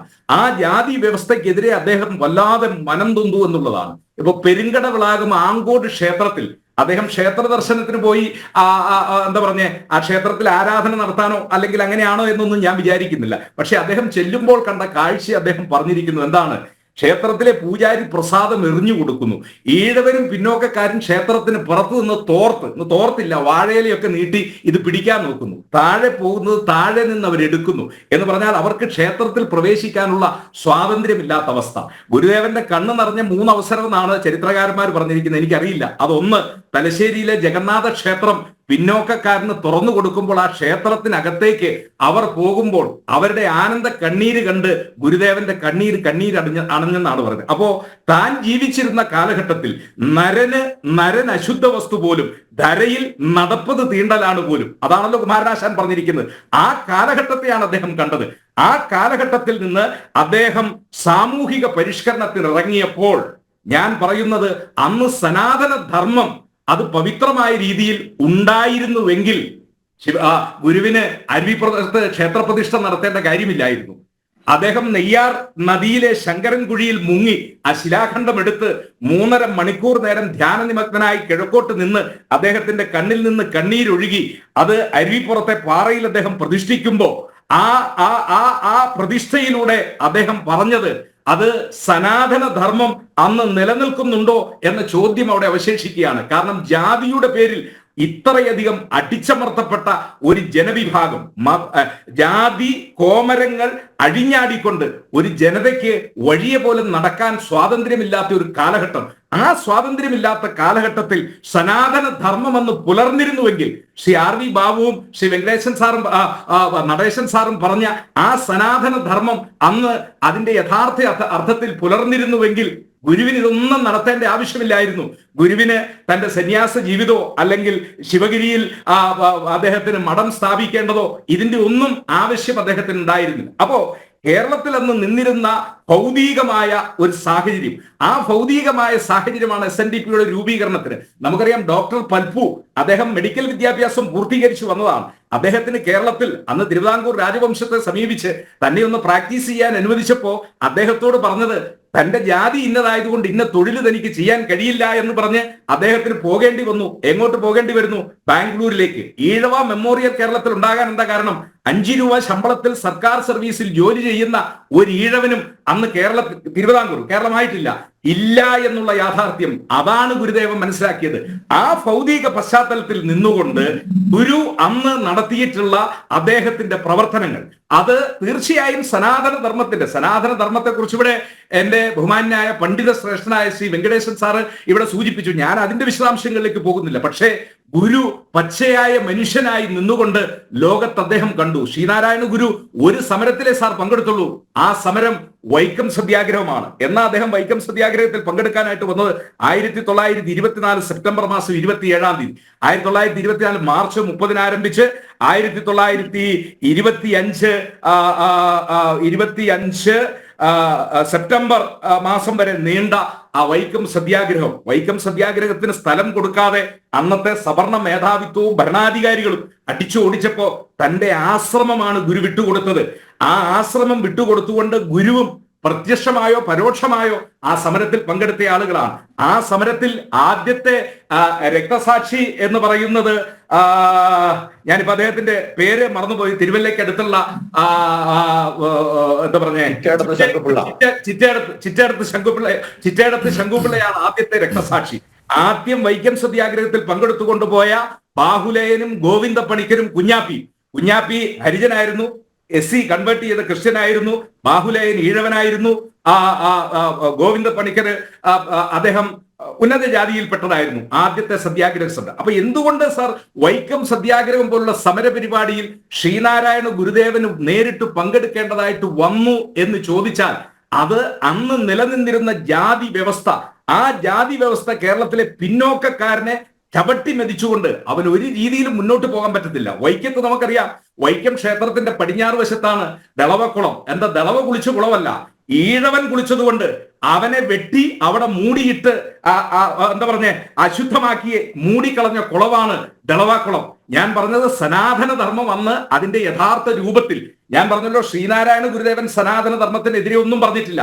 സനാതന ധർമ്മത്തിൽ പറഞ്ഞിരിക്കുന്ന എല്ലാ കാര്യങ്ങളെയും മനസ്സുകൊണ്ട് അംഗീകരിച്ച ആളാണ് ശ്രീനാരായണ ഗുരുദേവൻ. പക്ഷേ സഹസ്രാബ്ദങ്ങളായി നിലനിന്നിരുന്ന ജാതി വ്യവസ്ഥ ഇവിടുത്തെ പിന്നോക്കക്കാരന് വഴി നടക്കാൻ പറ്റാത്ത ഒരു സാഹചര്യം സൃഷ്ടിച്ചപ്പോ വൈക്കം സത്യാഗ്രഹം നടക്കുമ്പോ ആ സത്യാഗ്രഹ പന്തലിൽ ഇരുന്നുകൊണ്ട് കേളപ്പജി എഴുതിയ ഒരു 4 വരി കവിതയുണ്ട്. അടുത്തു വന്നുകൂടെ തമ്പുരാനെ. വൈക്കത്തപ്പനോട് ചോദിക്കുക, ഞങ്ങൾ അടുത്തു വന്നുകൂടെ പിന്നോക്കക്കാർ, അദ്ദേഹത്തിന് പോകാം, പിന്നോക്കക്കാർ വഴി നടന്നുകൂടെ തമ്പുരാട്ടി. തിരുവിതാംകൂർ ഭരിച്ചുകൊണ്ടിരിക്കുന്ന സേതുലക്ഷ്മി പാർവതി ഭായിയോട് ചോദിക്കുക, വഴി നടന്നുകൂടെ തമ്പുരാട്ടി, നായ്ക്കളെക്കാൾ താഴ്വെന്നാണല്ലോ. പട്ടിക്ക് വഴി നടക്കുന്നതിന് തടസ്സമില്ല, പല പിള്ളേരും കല്ലെടുത്തെറിഞ്ഞെങ്കിലേ ഉള്ളൂ. പക്ഷേ ഈഴവൻ വഴി നടന്നാൽ അവനെ ആട്ടിപ്പായിക്കുന്ന ഒരു സാമൂഹിക വ്യവസ്ഥിതി ഈ കേരളത്തിൽ നിന്നപ്പോൾ ആ സാമൂഹിക വ്യവസ്ഥിതിക്കെതിരെ ശ്രീനാരായണ ഗുരുദേവൻ, ഞാൻ സന്തോഷത്തോടു കൂടി പറയുന്നു, സനാതന ധർമ്മത്തെയും കൂട്ടുപിടിച്ചുകൊണ്ടാണ് അദ്ദേഹം ജാതി വ്യവസ്ഥയ്ക്കും ഈ എന്താ പറഞ്ഞ ഈ അന്ന് കേരളത്തിൽ നിലനിന്നിരുന്ന ഈ സാമൂഹിക അസമത്വത്തിനുമൊക്കെ എതിരെ അദ്ദേഹം പോരാടിയത്. വൈക്കം സത്യാഗ്രഹ നിലയിലാണല്ലോ മഹാത്മാഗാന്ധി വരുന്നത്. ഇണ്ടംതുരുത്തി മനയിൽ ഗാന്ധിജി അകത്ത് കയറ്റിയില്ല, ഗാന്ധിജി പുറത്തിരുന്നു. സനാതന ധർമ്മം വന്ന് നേരായ വഴിയിലായിരുന്നു പോയിരുന്നതെങ്കിൽ സാർ ഗാന്ധിജി വന്ന് മനയുടെ പുറത്തിരിക്കണമോ? ഇണ്ടംതുരുത്തി മനയിലെ നമ്പൂതിരി മഹാത്മാഗാന്ധിയെ പുറത്തിരുത്തിക്കൊണ്ട് എന്തുകൊണ്ടാണ് അദ്ദേഹത്തെ അന്ന് അപമാനിച്ചത്? അത് ക്രൂരമായ ജാതീയത. ആ ജാതീയത കേരളത്തിൽ നിലനിന്നിരുന്നപ്പോൾ തൊട്ടുകൂടാത്തവനും തീണ്ടിക്കൂടാത്തവനും ദൃഷ്ടിയിൽപ്പെട്ടാൽ ദോഷമുള്ളവനും വഴി നടക്കാൻ സ്വാതന്ത്ര്യമില്ലാത്തവരുമായ ആളുകൾ, ആ ആളുകൾക്ക് സനാതന ധർമ്മം അവർക്ക് അർഹതപ്പെട്ടത് അല്ലെങ്കിൽ അവർക്ക് അംഗീകരിക്കപ്പെടേണ്ടത് കൊടുക്കാതെ വന്നപ്പോൾ ആ കിട്ടണം എന്നുള്ള ഒരു അത് ചരിത്രത്തിന്റെ നിയോഗമാകാം. ഏതായതാ ധർമ്മസ്യ ഇവിടെ പറഞ്ഞു, അത് ചരിത്രത്തിന്റെ നിയോഗമാകാം. ആ ചരിത്രത്തിന്റെ നിയോഗ ഭാഗമായിട്ടാണ് ഗുരുദേവൻ. ആ ഗുരുദേവനെ എല്ലാ കാലഘട്ടത്തിലും, ഞാൻ കമ്മ്യൂണിസ്റ്റ് പാർട്ടിയിൽ നിന്ന് വിരുദ്ധമായി നിൽക്കുന്നത് കൊണ്ട് എല്ലാ കാലഘട്ടത്തിലും EMSന്റെ ഏതെങ്കിലും ഒരു ലേഖനത്തിൽ ശ്രീനാരായണ ഗുരു എന്ന് എഴുതിയിട്ടുണ്ടോ? ഇല്ല. അദ്ദേഹം ശ്രീനാരായണൻ എന്ന് എഴുതാറുള്ളൂ അദ്ദേഹത്തിന്റെ എല്ലാ ലേഖനങ്ങളിലും. ഇടയ്ക്ക് ഇവര് സിമന്റ് നാണു എന്ന് പോലും ശ്രീനാരായണ ഗുരുവിന്റെ പ്രതിമകളെ ആക്ഷേപിക്കുന്ന ആളുകളായിരുന്നു. അപ്പോ ഞാൻ പറഞ്ഞു വന്നത്, കമ്മ്യൂണിസ്റ്റ് പാർട്ടിയുടെ ലക്ഷ്യം അറിഞ്ഞോ അറിയാതെയോ അവരുടെ പാർട്ടിയിൽ ചേർന്നിരിക്കുന്ന ഈഴവര് അവരിപ്പോ BJPയിലോട്ട് പോകാനോ അല്ലെങ്കിൽ RSSോ അല്ലെങ്കിൽ സംഘപരിവാറുമായിട്ട് ചേർന്ന് നിൽക്കുമ്പോൾ ഈ ശ്രീനാരായണ ഗുരുധർമ്മങ്ങളെയും ശ്രീനാരായണ ഗുരുവിന്റെ അരുളപ്പാടുകളെയും കാഴ്ചപ്പാടുകളെയും ഒക്കെ ചെറുതാക്കി കാണിക്കുക എന്നുള്ളത് അവരെ സംബന്ധിച്ചിടത്തോളം ശരി ആയിക്കോട്ടെ. ഓക്കെ ഞാൻ തിരിച്ചു വരാം.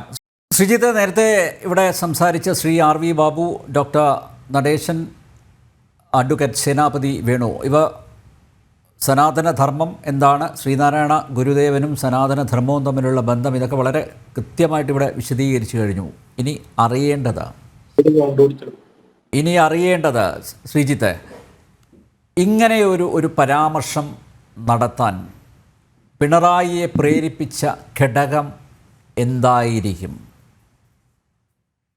അല്ല, അത് വളരെ ലളിതമായിട്ടുള്ള ഒരു കാര്യമാണ്. കാരണം നമ്മുടെ നാട്ടിൽ ഹിന്ദു എന്നത് ഒരു വോട്ട് ബാങ്ക് അല്ല.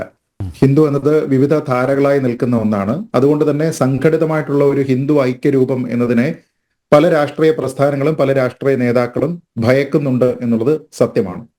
കാരണം അങ്ങനെ ഒരു പൊതുവായിട്ടുള്ള ഒരു ചിന്തയുടെ അടിസ്ഥാനത്തിൽ ആ ഒരു മതവിഭാഗം നിൽക്കുകയാണ് എങ്കിൽ അതൊരു ലാർജ് വോട്ട് ബാങ്ക് ആകും. അങ്ങനെയാണെങ്കിൽ അപ്പീസ്മെന്റ് പൊളിറ്റിക്സ് എന്ന് പറയുന്നത് പ്രവർത്തിക്കുക കുറച്ചുകൂടി ബുദ്ധിമുട്ടാണ് എന്നുള്ളതിനെ പറ്റി അറിയാം. അത് കേരളത്തിൽ മാത്രമായിട്ടോ പിണറായി വിജയൻ ആദ്യമായിട്ടോ പറയുന്ന ഒരു കാര്യമല്ല. അദ്ദേഹത്തിന്റെ ഉറ്റ സുഹൃത്ത് തമിഴ്നാട്ടിലെ DMK-യുടെ സ്റ്റാലിൻ ആണെങ്കിലും അദ്ദേഹത്തിന്റെ കുടുംബാംഗങ്ങളാണെങ്കിലും പണ്ട് പെരിയാർ രാമസ്വാമി നായ്ക്കർ മുതൽ ഇങ്ങോട്ട് എങ്ങനെയാണ് ഈ മതത്തിനൊരു യൂണിറ്റി ഉണ്ടാകാതെ അത് നിലനിൽക്കുന്നതും വിഭജിച്ച് എങ്ങനെ അത് നിലനിൽക്കണം, അതുകൊണ്ട് എന്തൊക്കെ ഗുണങ്ങളാണ് ഉണ്ടാകുന്നത് എന്നതിനെ പറ്റിയിട്ടെല്ലാം വളരെ വിശദമായിട്ട് പറഞ്ഞിട്ടുള്ളതാണ്. പലപ്പോഴും മറ്റൊരാൾക്കും യാതൊരു വിധത്തിലുള്ള ബുദ്ധിമുട്ടും ഉണ്ടാക്കാത്ത, ലോകത്തിൽ മൊത്തത്തിൽ ശാന്തിയും സമാധാനവും മാത്രം നിലനിൽക്കണമെന്ന് ആത്മാർത്ഥമായി ആഗ്രഹിക്കുകയും അതിന്റെ പ്രവൃത്തി പദ്ധതികളിലെല്ലാം തന്നെ ആ രീതിയിലുള്ള സങ്കല്പങ്ങളെ എല്ലാം തന്നെ ആവാഹിക്കുകയും ചെയ്തിരിക്കുന്ന ഒരു ധർമ്മത്തിനെ വളരെ ഗുരുതരമായിട്ടുള്ള ഒരു സാംക്രമിക രോഗമാണ്, അത് തുടച്ചു നീക്കപ്പെടേണ്ടതാണ് എന്ന രീതിയിലത്തേക്കുള്ള നറേറ്റീവുകൾ ഇന്നത്തെ ആധുനിക സമൂഹത്തിലും വമിപ്പിക്കാനായിട്ട് ശ്രമിക്കുന്ന രാഷ്ട്രീയ നേതാക്കളാണ് നമ്മുടെ അയൽവക്കത്തുള്ളത്. അപ്പൊ അതിന്റെ ഭാഗമായിട്ട് അവരോട് ഉള്ള സുഹൃത്ത് ബന്ധത്തിന്റെ ഭാഗമായിട്ട് നമ്മൾ കണ്ടതാണ് നമ്മുടെ നാട്ടിൽ പെരിയാർ EV രാമസ്വാമി നായ്ക്കരുടെ ഒരു മ്യൂസിയം ഏതാനും ദിവസങ്ങൾക്ക് മുൻപാണ് സ്റ്റാലിനും നമ്മുടെ പിണറായി വിജയനും കൂടി ചേർന്ന് ഉദ്ഘാടനം ചെയ്തത് എന്നതും നമ്മൾ കണ്ടതാണ്. അപ്പൊ ഇത് ഒരു തുടർച്ചയാണ്. അതായത് ഈ ഒരു മതത്തിനെ അല്ലെങ്കിൽ ഈ ഒരു ധർമ്മത്തിനെ മൊത്തത്തിൽ ഇങ്ങനെ വിമർശിച്ചുകൊണ്ട് അതിനെ അങ്ങനെ നിർത്തുക, അതിലൊരു യൂണിറ്റി എന്ന് പറയുന്ന ഒരു സ്കോപ്പിനെ ഇല്ലാതെയാക്കുക എന്ന് പറയുന്ന ഒരു ലാർജർ അജണ്ട മുമ്പ് തന്നെ നമ്മുടെ നാട്ടിലുള്ളതാണ്. അതിന്റെ ഭാഗമായിട്ട് സനാതന ധർമ്മം എന്ന് പറയുന്നത് ജാതി ചിന്ത മാത്രമാണ് എന്നും വർണ്ണാശ്രമ ധർമ്മം എന്ന് പറയുന്നത് ജാതി വ്യവസ്ഥയാണ് എന്നും ഒക്കെ പറഞ്ഞുകൊണ്ടാണ് ഇവരതുമായിട്ട് ബന്ധപ്പെട്ട് മുന്നോട്ട് പോകുന്നത്. അതിൽ തന്നെ നമുക്ക് കാണാൻ കഴിയുന്ന ചില കാര്യങ്ങളുണ്ട്. അതായത് തമിഴ്നാട്ടിൽ കുറച്ചു കാലം മുമ്പ് നമ്മൾ കണ്ടു, ശൈവ ആരാധന സമ്പ്രദായം പിന്തുടരുന്ന ആൾക്കാരൊന്നും തന്നെ ഹിന്ദുക്കളല്ല. അവരെല്ലാം തന്നെ ഒരു ശിവ സെക്ട് എന്ന രീതിയിൽ പ്രത്യേകം ഇരിക്കുന്ന ആൾക്കാരാണ്. അതേപോലെ തന്നെ വൈഷ്ണവ ആരാധനാ സമ്പ്രദായം പിന്തുടരുന്ന ആൾക്കാരും ഹിന്ദുക്കളല്ല, അത് മറ്റൊന്നാണ് എന്ന് പറഞ്ഞുകൊണ്ട് ഓരോ ധാരയെയും ഈ സനാതന ധർമ്മത്തിന്റെ പ്രധാനപ്പെട്ട ഭാഗം എന്ന നിലയിൽ കാണുന്നതിന് പകരം ഇതിനെയൊക്കെ തന്നെ വിഘടിപ്പിച്ച് കണ്ടുകൊണ്ട് ആ രീതിയിലത്തേക്ക് ഒരു divide and rule policy implement ചെയ്യുന്നതിന്റെ ഭാഗമായിട്ട് പല പ്രമുഖ നേതാക്കന്മാരും പല സാംസ്കാരിക സാമുദായിക പ്രവർത്തകരും ആ നിലയ്ക്ക് ശ്രമിക്കുന്നത് നമ്മൾ കണ്ടിട്ടുള്ളതാണ്. അപ്പൊ അത്രത്തോളം വൈകൃതമായ രീതിയിലത്തേക്ക് ഇവിടെ വന്നിട്ടില്ല എങ്കിൽ പോലും അതിനെ ഒരു വഴിമരുന്നിരുന്ന രീതിയിലത്തേക്കുള്ള പല പ്രസ്താവനകളുമാണ് നമ്മളിപ്പോൾ കണ്ടുകൊണ്ടിരിക്കുന്നത്.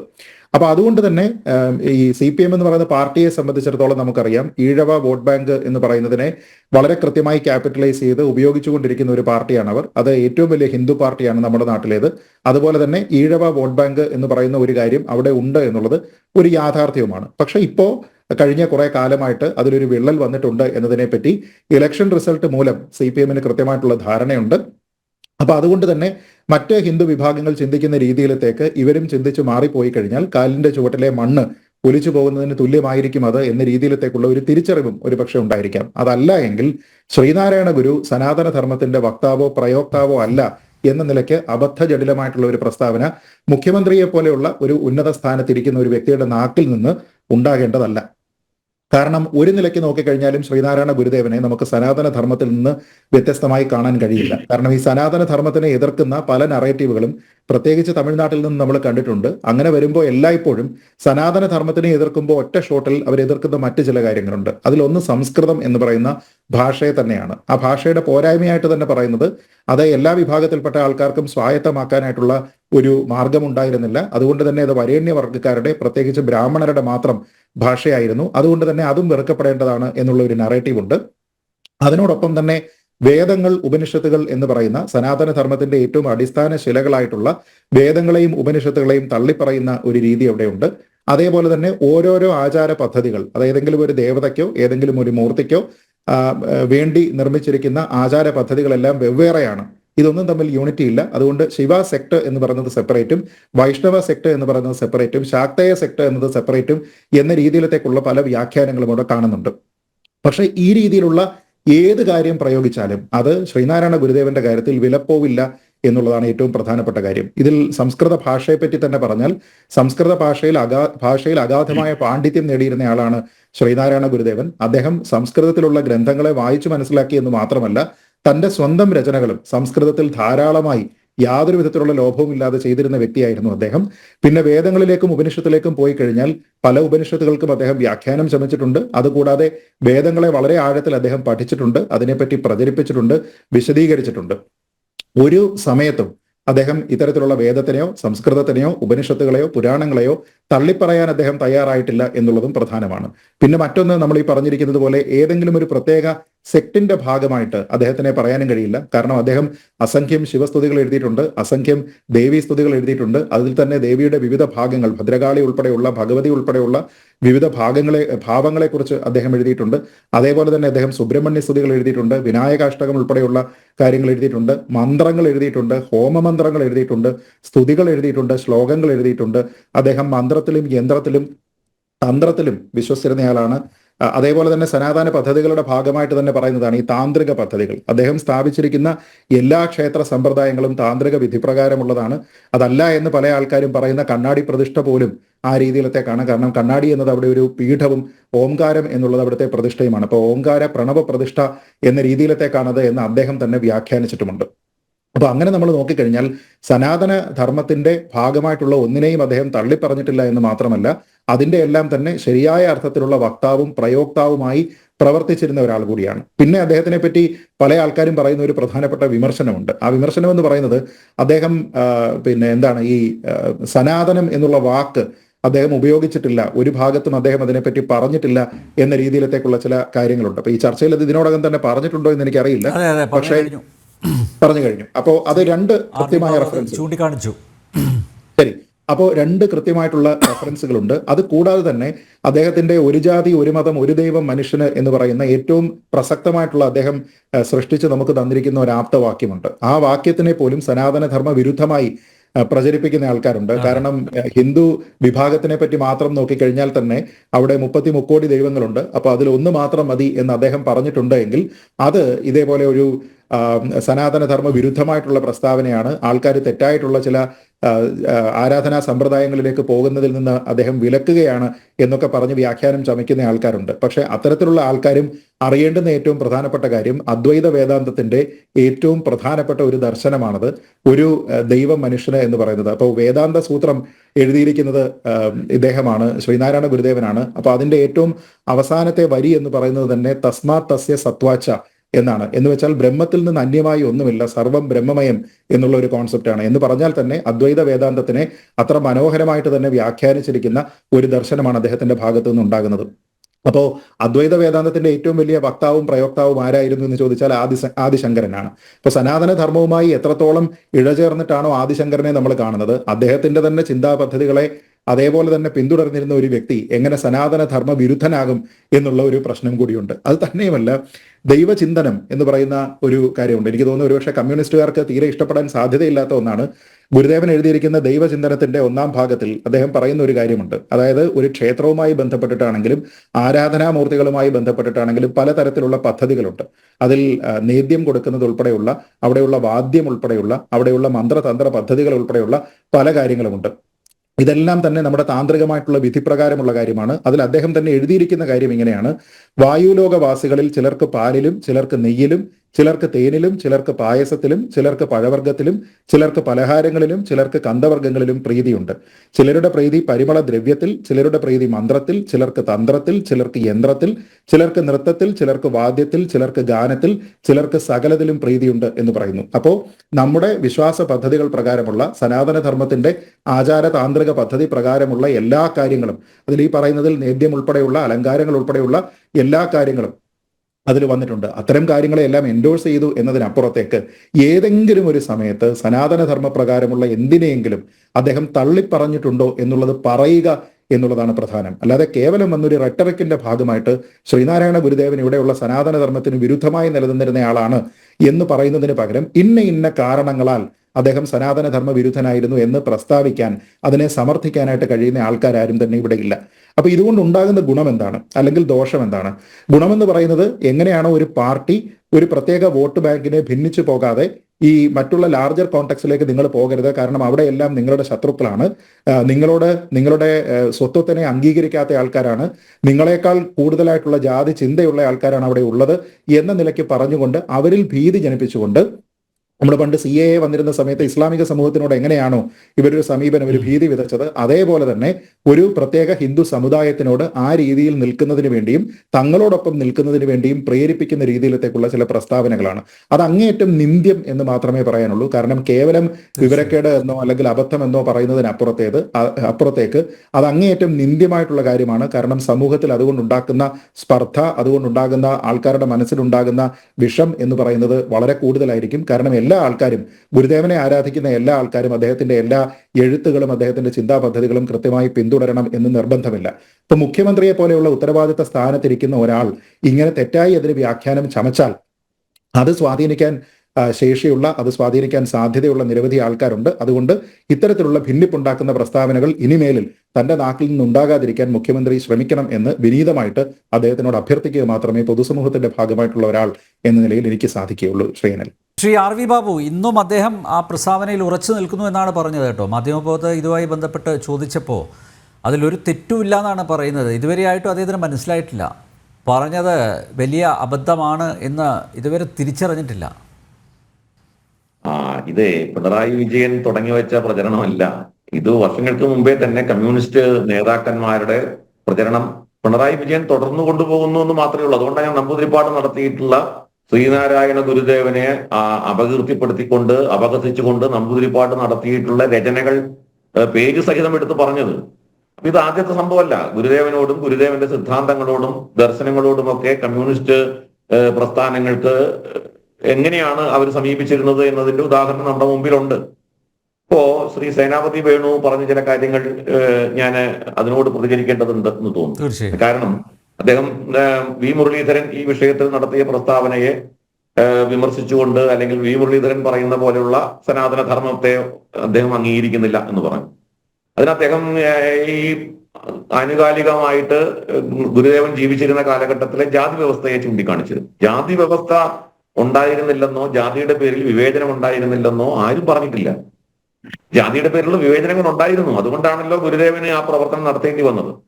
അപ്പോ എന്തുകൊണ്ടാണ് ശ്രീകൃഷ്ണന് ജന്മം എടുക്കേണ്ടി വന്നത്? കംസൻ ഉണ്ടായിരുന്നതുകൊണ്ടാണ്. കംസനെ പ്രതിനിധീകരിക്കുന്ന അധർമ്മമോ ഇല്ലായിരുന്നു എങ്കിൽ ശ്രീകൃഷ്ണന് ജന്മം എടുക്കേണ്ടി വരുമായിരുന്നില്ല, ശ്രീരാമന് ജന്മം എടുക്കേണ്ടി വരുമായിരുന്നില്ല. അപ്പോ ആ കാലഘട്ടത്തിൽ ഗുരുദേവന് ആ പ്രവർത്തനം നടത്തേണ്ടി വന്നത് ധർമ്മത്തിന് ക്ഷയം സംഭവിക്കുന്നു. ധർമ്മത്തിന് ക്ഷയം സംഭവിക്കാറുണ്ട്. അതുകൊണ്ടാണല്ലോ ശ്രീകൃഷ്ണൻ തന്നെ പറഞ്ഞിട്ടുള്ളത്, എപ്പോഴൊക്കെയാണോ ധർമ്മത്തിന് ക്ഷയം സംഭവിക്കുന്നത് അപ്പോഴൊക്കെ ഞാൻ അവതരിക്കും എന്ന്. അപ്പൊ ധർമ്മത്തിന് ക്ഷയം, സനാതന ധർമ്മത്തിന് ക്ഷയം സംഭവിച്ച ഒരു കാലഘട്ടത്തിലാണ് ഗുരുദേവൻ ജീവിച്ചത്.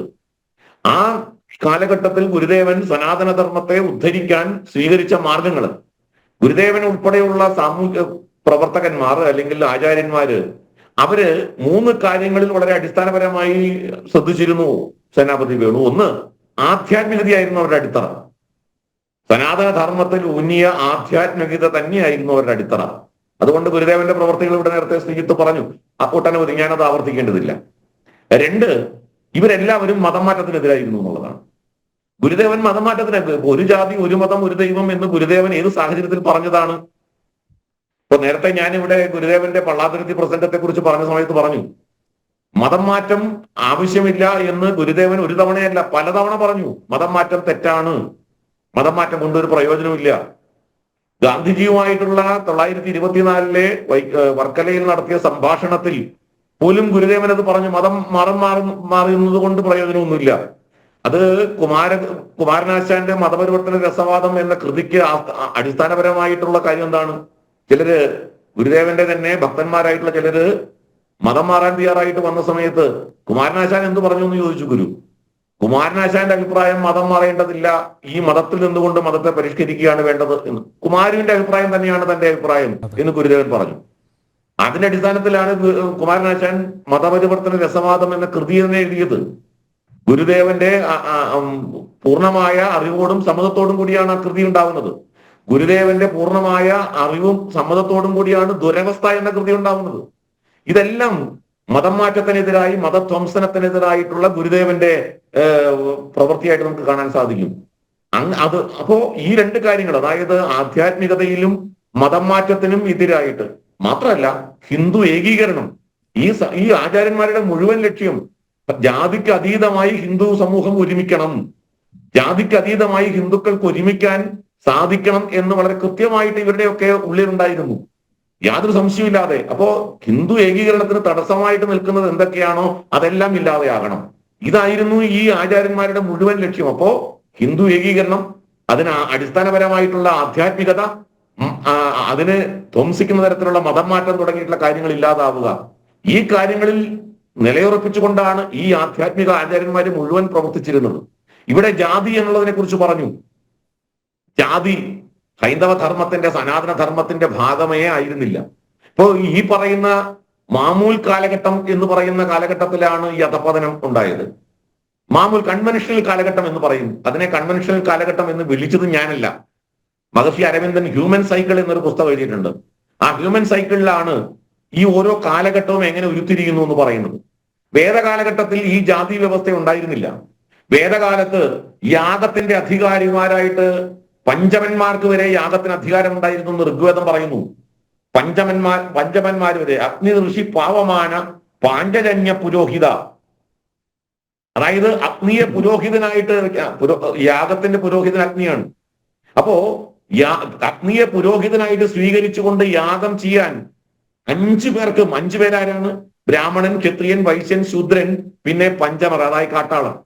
ഇവർക്കെല്ലാം യാഗം ചെയ്യാനുള്ള അധികാരം ഉണ്ടായിരുന്നു എന്നാണ് യാസ്കന്റെ നിരുക്തം. അത് കൃത്യമായിട്ട് ആ 5 പേര് ആരാണെന്ന് വിവരിക്കുന്നുണ്ട്. അപ്പൊ ഇങ്ങനെ വേദകാലഘട്ടത്തിൽ എല്ലാവർക്കും യാഗം ചെയ്യാനുള്ള, വേദാധികാരം നടത്താനുള്ള, വേദം പഠിക്കാനുള്ള അവകാശം ഉണ്ടായിരുന്നു എന്നാണ്.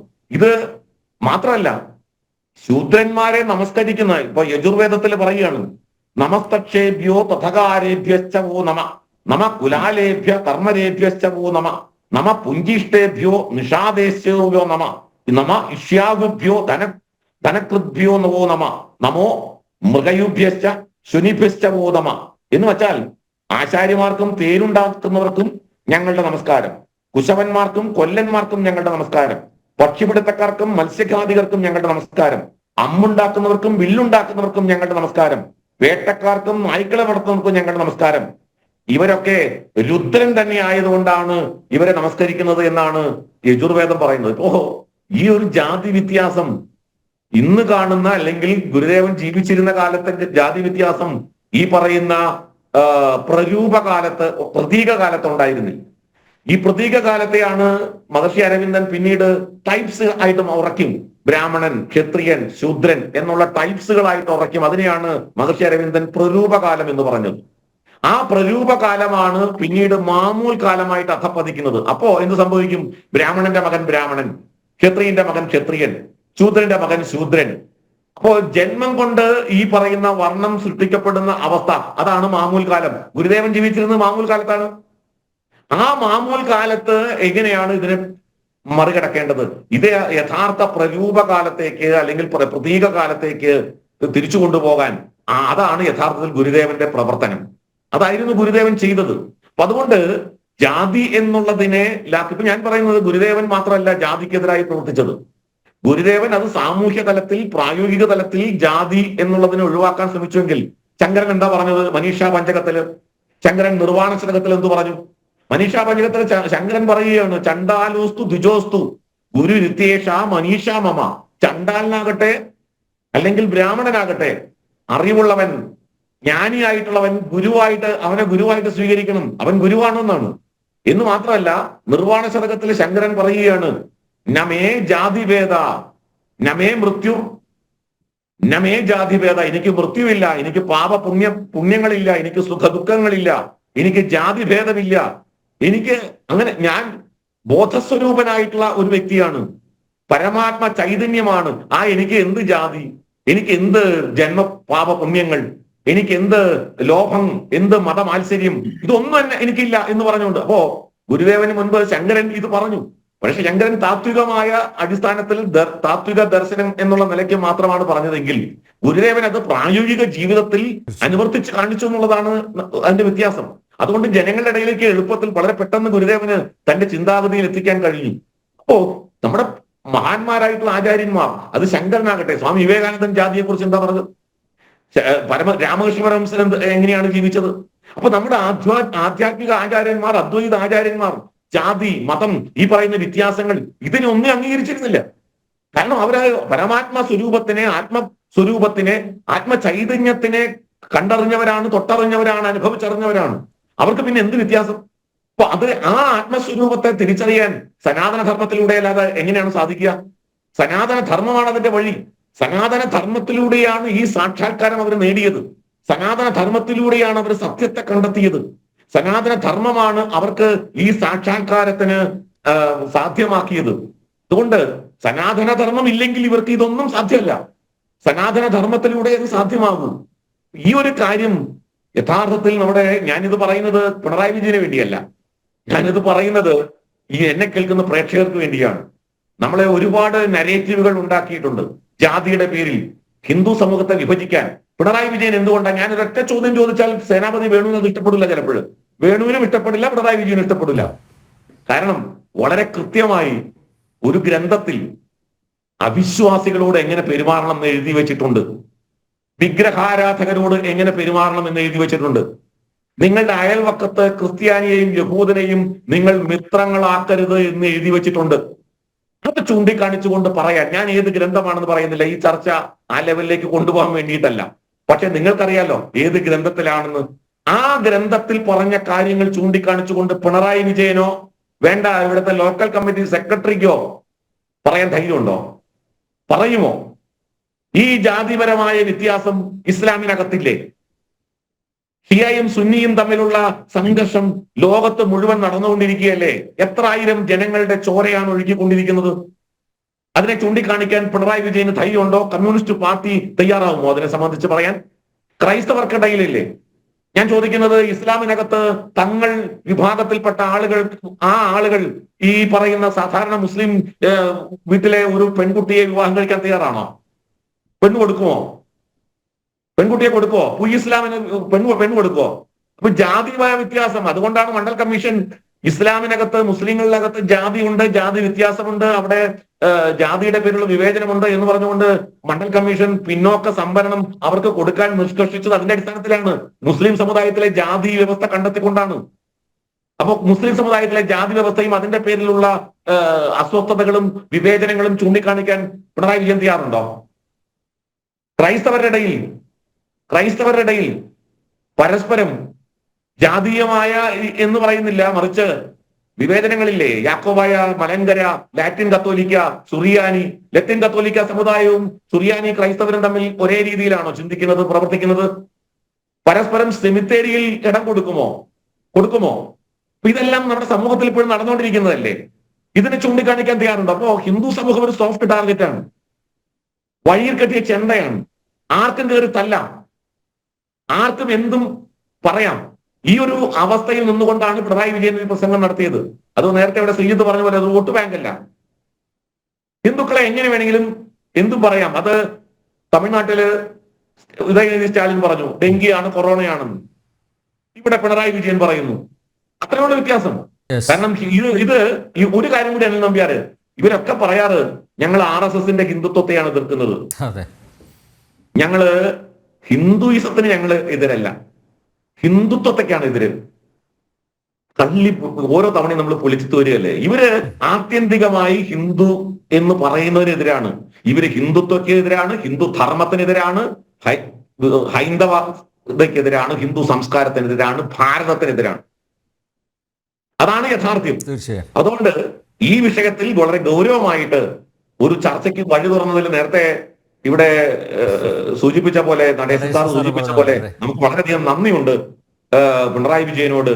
ജനങ്ങൾക്ക് കൂടുതൽ, കാരണം പഴയ പോലെയല്ല, ദേശാഭിമാനി വായിക്കുക മാത്രം ചെയ്യുന്ന കാലഘട്ടമല്ല. ഇപ്പൊ പുതിയ കാലഘട്ടത്തില് ഇത്തരം മാധ്യമങ്ങള്, യൂട്യൂബ്, സോഷ്യൽ മീഡിയ തുടങ്ങിയിട്ടുള്ള മാധ്യമങ്ങള്, ആ മാധ്യമങ്ങളിലൂടെ ഈ കാര്യങ്ങളൊക്കെ ജനങ്ങൾ മനസ്സിലാക്കുക തന്നെ ചെയ്യും. കൂടുതൽ അപഹാസ്യരാവുക കമ്മ്യൂണിസ്റ്റ് പാർട്ടി തന്നെയായിരിക്കും എന്നുള്ള കാര്യത്തിൽ യാതൊരു സംശയവും എനിക്കില്ല ഈ വിഷയത്തിൽ. ഓക്കെ. നടേശൻ സാർ, പിണറായി വിജയനെ എന്തുകൊണ്ട് വേദിയിലിരുന്ന സന്യാസിമാർ തിരുത്തിയില്ല? അതൊരു അത്ഭുതമായി ഇപ്പോഴും അവശേഷിക്കുക. അവരെങ്കിലും പറഞ്ഞ് മനസ്സിലാക്കേണ്ടതായിരുന്നില്ലേ?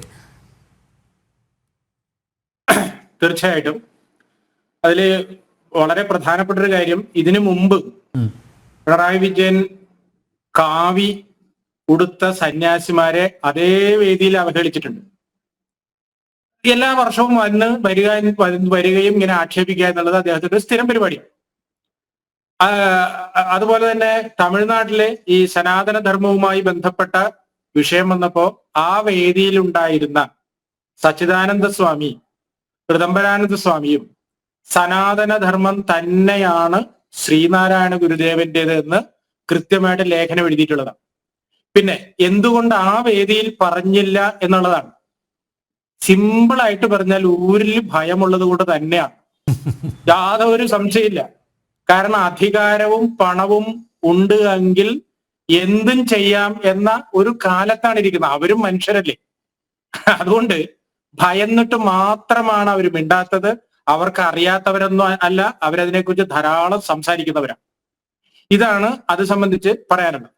പിന്നെ ഈ നേരത്തെ നമ്മുടെ സേനാപതി അദ്ദേഹം പറഞ്ഞപ്പോൾ എനിക്കൊരു ചെറിയൊരു വിയോജിപ്പോടുകൂടി ഒരു കാര്യം പറയാനുള്ളത് വെച്ചാല്, നമ്മൾ ഒരു കാലത്ത് ഒരിക്കലും ഈ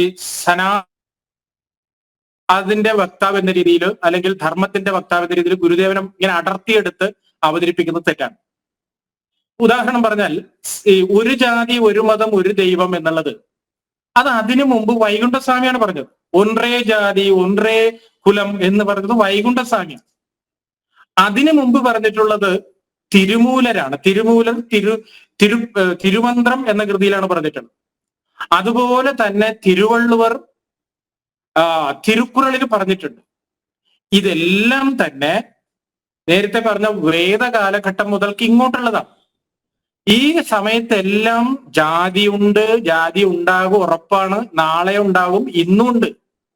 പഴയ കാലത്ത് ജാതിയുടെ പേരിലായിരുന്നു വേർതിരിവെങ്കിൽ ഇന്ന് രാഷ്ട്രീയത്തിന്റെ പേരിലാണെന്ന് മാത്രമേ ഉള്ളൂ. അല്ലെ, രാഷ്ട്രീയത്തിന്റെ പേരിൽ മാത്രമാണ്. അപ്പൊ രാഷ്ട്രീയത്തിന്റെ പേരിലുള്ള വേർതിരിവ് പുരോഗമനപരവും, അല്ലെങ്കിൽ രാഷ്ട്രീയത്തിന്റെ പേരിലുള്ള അക്രമം പുരോഗമനവും, ജാതിയുടെ പേരിലുള്ളത് അധോഗതമാണെന്ന് നമുക്ക് ഒരിക്കലും പറയാൻ പറ്റില്ല. അപ്പൊ നാം മനസ്സിലാക്കേണ്ടത് എല്ലാ കാലത്തും ഈ സനാതന ധർമ്മത്തെ കുറിച്ച് പറയാനും അതിനനുസരിച്ചുള്ള മാർഗദർശനം നൽകുന്നതിനും വേണ്ടിയിട്ടാണ് മഹാഗുരുക്കന്മാര് ഇവിടെ വന്നിട്ടുള്ളത് എന്ന് അനുകമ്പാ ദശകത്തിൽ അരുമാമറ യോതുമർത്ഥവും ഗുരുവോതും മുനി യോതുമർത്ഥവും എന്ന് പറയുന്ന സ്ഥലത്ത് പറയാണ് ഈ മഹാഗുരുക്കന്മാര് പറഞ്ഞത് ഒന്ന്. എന്തിനു വേണ്ടി, എന്താണത് പറഞ്ഞത്? ജീവതാരകം, മനുഷ്യന്റെ ദുഃഖത്തെ തരണം ചെയ്യുന്നതിന് വേണ്ടിയിട്ടുള്ള ഉപദേശങ്ങളാണ്. അതുകൊണ്ട് അതിലേതെങ്കിലും ഒരാൾ മാത്രം ഇങ്ങനെ എടുക്കുക എന്ന് പറഞ്ഞാൽ നേരത്തെ പറഞ്ഞതുപോലെ അതാണ് രാഷ്ട്രീയം എന്ന് പറഞ്ഞു കഴിഞ്ഞാൽ. യഥാർത്ഥത്തിൽ ഈ തരത്തിലുള്ള മഹാത്മാക്കളെ രാഷ്ട്രീയക്കാരുടെ കണ്ണുകൊണ്ട് കണ്ടോള് വിരോധമില്ല. പക്ഷെ അത് ഭിന്നിപ്പിന് വേണ്ടിയിട്ട് ഉപയോഗിക്കുന്നിടത്താണ് ഏറ്റവും ഗുരുതരമായ പ്രശ്നം വരുന്നത്. അതുകൊണ്ട് ഈ പറഞ്ഞ പ്രസ്താവനയോട് നമുക്ക് വിയോജിപ്പുണ്ടാകുന്ന കാര്യത്തിൽ സംശയമില്ല. അദ്ദേഹത്തിനും അറിയാം, ഒരു തരത്തിൽ പറഞ്ഞാൽ. ഇത് കേട്ട എല്ലാവർക്കും അറിയാം, ഗുരുദേവൻ ധർമ്മത്തിന്റെ വക്താവാണ്. ഒരു ഗ്രന്ഥമുണ്ട്, ശ്രീനാരായണ ധർമ്മം. ഈ ശ്രീനാരായണ ധർമ്മത്തിൽ പറഞ്ഞിരിക്കുന്ന കാര്യം എന്താണെന്നറിയാമോ? ധർമ്മശാസ്ത്രങ്ങൾ പറഞ്ഞിരിക്കുന്ന 16 ഷോഡശ സംസ്കാരത്തിൽ പറഞ്ഞിരിക്കുന്ന കാര്യങ്ങളാണ്. എങ്ങനെയാണ് അക്ഷരവിദ്യ കൊടുക്കേണ്ടത്, വിവാഹം എന്താണ്, എങ്ങനെ ചെയ്യണം, അന്ത്യേഷ്ടി കർമ്മം എങ്ങനെ നിർവഹിക്കണം, ഇതെല്ലാം സനാതന ധർമ്മത്തിന്റെ അടിസ്ഥാനത്തിൽ ചിട്ടപ്പെടുത്തിയിട്ടുള്ള കാര്യങ്ങളാണ്. അപ്പൊ അത് ഉണ്ട് എന്നിരിക്കെ അതില്ല എന്ന് പറയുന്നത് കണ്ണടച്ചിരുട്ടാക്കുന്നതിന് തുല്യമാണ്. മറ്റൊരു കാര്യം, ഇവർ ഏറ്റവും കൂടുതൽ എതിർക്കുന്ന ഒരു സാധനമാണല്ലോ ഈ പൂജയും മറ്റു കാര്യങ്ങളെല്ലാം.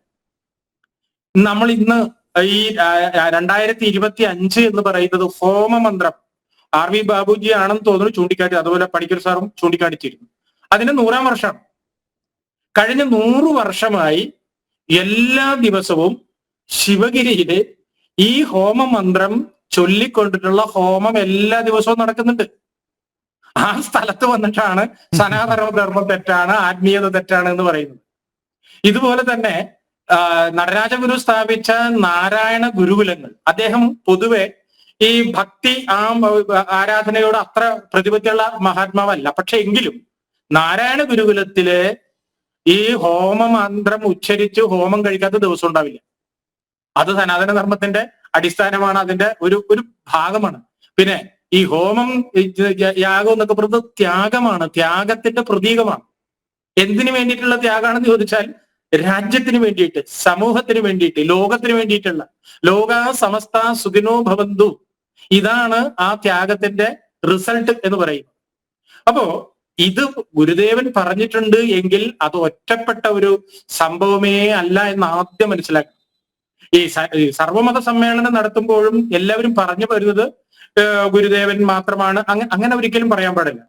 അതിനു മുമ്പ് വിവേകാനന്ദ സ്വാമി പറഞ്ഞ അതേ കാര്യം തന്നെയാണ് 1893 ചിക്കാഗോയിൽ നടന്ന മതമഹാസമ്മേളനത്തില് ആദ്യമായി സ്വാമി വിവേകാനന്ദൻ ഉച്ചരിച്ച വാക്ക് സഹോദരി സഹോദരന്മാരെന്നാണ്.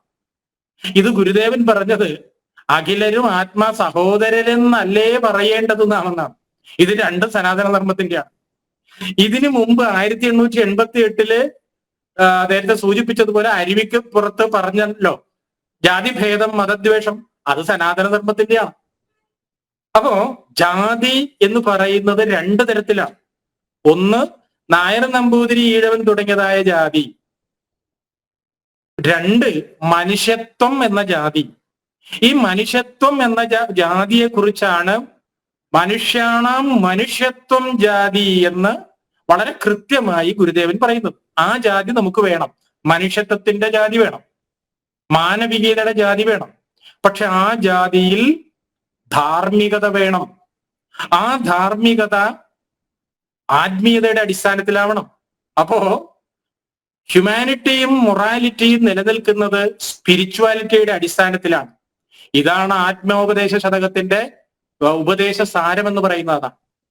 അപ്പൊ ആ നിലയിൽ ഗുരുദേവൻ പ്രത്യേകിച്ച് പറയുന്നുണ്ട്, തരുവിനടിക്ക് തപസ് ചെയ്യും മുനിജനങ്ങളെയാണ് നമ്മൾ ശ്രദ്ധിക്കേണ്ടത്. അതായത് ഋഷീശ്വരന്മാരുടെ വാക്കുകളാണ് നമ്മൾ കേൾക്കേണ്ടത്. വീണ്ടും അതിൽ പറയുന്നുണ്ട്, ഉപനിഷദുക്തി രഹസ്യമോർത്തിടേണം. മനസ്സിലെ ഈ ഉപനിഷത്തിന്റെ എന്ന് പറയുന്നത് ഇടക്ക് വന്നതല്ലല്ലോ, അത് കാലങ്ങളായിട്ടുള്ളതാണ്. അപ്പൊ ഇതെല്ലാം മാറ്റിവെച്ചിട്ടാണ് ഈ പറഞ്ഞ ചർച്ചകൾ കൊണ്ടുപോകുന്നത്. പിന്നെ ഒരു വളരെ പ്രധാനപ്പെട്ട കാര്യം എന്ന് വെച്ചാല് ഈ തരത്തിലുള്ള നരേഷൻ, അതായത് ഗുരുദേവൻ ശങ്കരാചാര്യർക്കെതിരാണ് എന്ന് പറഞ്ഞുണ്ടാക്കിയത് കമ്മ്യൂണിസ്റ്റുകാരായിട്ടുള്ള ഗുരുദേവൻ ഭക്തന്മാരാണെന്ന് പറഞ്ഞു നടക്കുന്ന ആളുകളാണ്. അതിന് കൃത്യമായ അജണ്ടയുണ്ട്. വാസ്തവത്തിൽ അത് എന്താ പറയാ, കഴിഞ്ഞ ദിവസം ഞാനത് വായിച്ച പുസ്തകമാണ്. അതായത് ശാരദാദേവിയെ ഗുരുദേവൻ പ്രതിഷ്ഠിച്ചത് കീഴാളന്റെ ദേവതയാണ്, ശങ്കരാചാര്യ പ്രതിഷ്ഠിച്ചേക്കുന്നത് ബ്രാഹ്മണന്റെ ദേവതയാണ്. ഏതെങ്കിലും ഒരു മണ്ടന് പോലും ഇങ്ങനെ പറയാൻ സാധിക്കും. ഇതുപോലെ തന്നെ എന്താണ് ശങ്കരാചാര്യരുടെ അദ്വൈതം എന്ന് പറഞ്ഞാൽ ബ്രാഹ്മണന്റെ അദ്വൈതമാണ്, ഗുരുവിന്റെ അദ്വൈതം എന്ന് പറഞ്ഞാൽ കീഴാളന്റെ അദ്വൈതം എന്ന് പറഞ്ഞാൽ തന്നെ അതും ഇതുമല്ല, സദർത്ഥമില്ല, സച്ചിത് അമൃതോമിതി, മൃദുവായി അമർന്നിടേണം എന്നാണ്. അത് അവിടെ വേർതിരിവ് പാടില്ല എന്നുള്ളതാണ്. അപ്പൊ ഗുരുവിന്റെ ഭാഷയിൽ പറഞ്ഞാൽ ഊഹഹീനന്മാർ, അങ്ങനെയാണ് ഗുരു പ്രയോഗിക്കുന്നത്. ഊഹഹീനന്മാരായിട്ടുള്ള ആളുകളാണ് ഈ പറഞ്ഞ രീതിയിൽ ഉള്ള പ്രസംഗങ്ങൾ നടത്തുന്നത്. അവരെയാണ് ഗുരുദേവൻ യഥാർത്ഥത്തിൽ എതിർത്തിട്ടുള്ളത്. ഊഹഹീനന്മാര്, കൃപണന്മാര്, ജാതിയുടെ പേരില് അധികാരം പിടിച്ചെടുക്കാൻ ശ്രമിക്കുന്നവര്, ഇവരെയൊക്കെ ഗുരുദേവൻ എതിർത്തിട്ടുണ്ട്, യാതൊരു സംശയമില്ല. അപ്പോ ഈ പറഞ്ഞ കാര്യങ്ങൾ എല്ലാം തന്നെ തുടർച്ചയുടെ ഭാഗമാണ്. ഇത് സാധാരണ നമ്മുടെ അഡ്വക്കേറ്റ് പ്രതിനിധീകരിക്കുന്ന രാഷ്ട്രീയക്കാര് പോലും ബോധപൂർവം മറച്ചു വെക്കുന്നതാണ്. എന്താണ് ഗാന്ധിജി പറഞ്ഞിരിക്കുന്നത് സനാതനധർമ്മം തന്നെയാണ്, ഒരു സംശയമില്ല. ഈ നാടിന്റെ സഞ്ചിത സംസ്കാരം, വയലാറിന്റെ ഭാഷയിൽ പറഞ്ഞാൽ സഞ്ചിത സംസ്കാരത്തെ കുറിച്ചാണ് ഇവരെല്ലാം പറഞ്ഞിട്ടുള്ളത്. ഇത് ഉറപ്പുള്ളത് കൊണ്ടാണ് അദ്ദേഹം അദ്വൈതം വളർന്ന നാടിനെ കുറിച്ചും ആദിശങ്കരൻ പിറന്ന നാടിനെ കുറിച്ചും പറഞ്ഞിട്ടുള്ളത്. വയലാർ വിപ്ലവ കവി എന്നാണല്ലോ പറയുന്നത്. അദ്ദേഹം കൃത്യമായിട്ട് പറയുന്നുണ്ട്, അദ്വൈതമാണ് അദ്ദേഹത്തിന്റെ ഏറ്റവും വലിയ ദർശനം. അതുപോലെ തന്നെ ഇനിയൊരു ധർമ്മം പുലരട്ടെ, പുതിയൊരു ധർമ്മം പുലരട്ടെ എന്ന് വയലാർ പറയുന്നുണ്ട്. ആ പുതിയ ധർമ്മം എന്ന് പറഞ്ഞാൽ ഗുരുവിനിൽ നിന്ന് അടർത്തിയെടുത്ത ധർമ്മം എന്നല്ല, സഞ്ചിത സംസ്കാരമാണ്. ആരണ്യാന്തര ഗഹോരോദര തപസ്ഥാനങ്ങളിൽ തപം ചെയ്ത അവരുടെ ദർശനത്തെ കുറിച്ചാണ് വയലാർ സൂചിപ്പിച്ചിട്ടുള്ളത്. ഇപ്പൊ ചുരുക്കി പറഞ്ഞാൽ ഇതെല്ലാം തന്നെ കാലങ്ങളായി വരുന്നതായ ധർമ്മമാണ്. ആ സംസ്കാരം ഉണ്ടാകുമ്പോൾ തന്നെ ജാതിയും അനാചാരങ്ങളും ഉണ്ടായിട്ടുണ്ട്. അതുകൊണ്ട് സനാതന ധർമ്മത്തിനെ മാത്രം ഇങ്ങനെ എന്താ പറയുക പിൻ ചെയ്യുന്നത് തെറ്റാണ്. അതാണ് രാഷ്ട്രീയം എന്ന് പറയുന്നത്. അത് വിഭജനതയാണ്. അതൊരിക്കലും പാടില്ല. ഇതാണ് ഞങ്ങൾക്ക് പറയാനുള്ളത്. ഗുരുദേവ ഭക്തന്മാർക്ക് പറയാനുള്ളത് ഇതാണ്.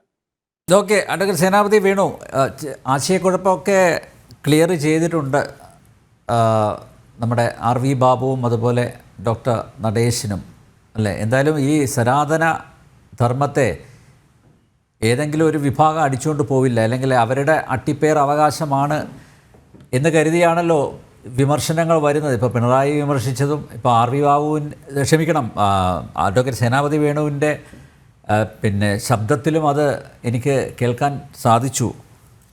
ഈ സനാതനധർമ്മം ഏതെങ്കിലും ഒരു വിഭാഗക്കാരുടെ അല്ലെങ്കിൽ ഒരു പാർട്ടിയുടെ അട്ടിപ്പേർ അവകാശമാണ് എന്ന രീതിയിൽ വ്യാഖ്യാനിക്കുമ്പോഴാണല്ലോ ഈ പ്രശ്നങ്ങളൊക്കെ ഉണ്ടാവുന്നത്. അല്ല, ഇവിടെ നമ്പ്യാരെ നമ്മുടെ നാട്ടിൽ പഴഞ്ചൊല്ലുണ്ട്. ഇപ്പൊ മാനം കാണാൻ തിരക്ക് കൂട്ടേണ്ട കാര്യമൊന്നുമില്ലല്ലോ. മുകളിലോട്ട് നോക്കി ആകാശം കാണാൻ തിരക്ക് കൂട്ടേണ്ട കാര്യമൊന്നുമില്ല.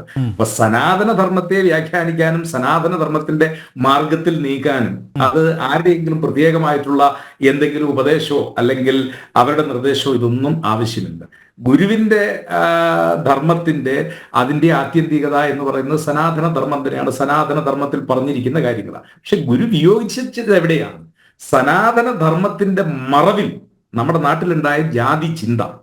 ഇവിടെ എന്റെ ബഹുമാന്യായ സ്നേഹിതൻ ശ്രീ RV ബാബു പറഞ്ഞ ജാതി മാറ്റം, അതിനെല്ലാം ഗുരുദേവൻ എതിർത്തിട്ടുള്ളതാണ്. പക്ഷേ നമ്മൾ അറിയേണ്ടത് കേരളത്തിലെ തിരുവിതാംകൂറിലെ ഏറ്റവും വലിയ ധനാഢ്യനായിരുന്നല്ലോ ആലുംമൂട്ടിൽ ചാന്നാര്. ഒരുപക്ഷെ തിരുവിതാംകൂർ രാജവംശം മോട്ടോർ വാഹനം വാങ്ങുന്നതിന് മുമ്പ് ജർമ്മനിയിൽ നിന്ന് അന്നത്തെ ഷെവർലെ കാറ് കപ്പലിൽ കൊണ്ടുവന്ന് ഈ കേരളത്തിൽ ഓടിച്ച ആള് എന്ന് പറയുന്നത് അന്നത്തെ ആലുംമൂട്ടിൽ ചാന്നാരാണെന്നാണ് ചരിത്രത്തിൽ വായിച്ചു.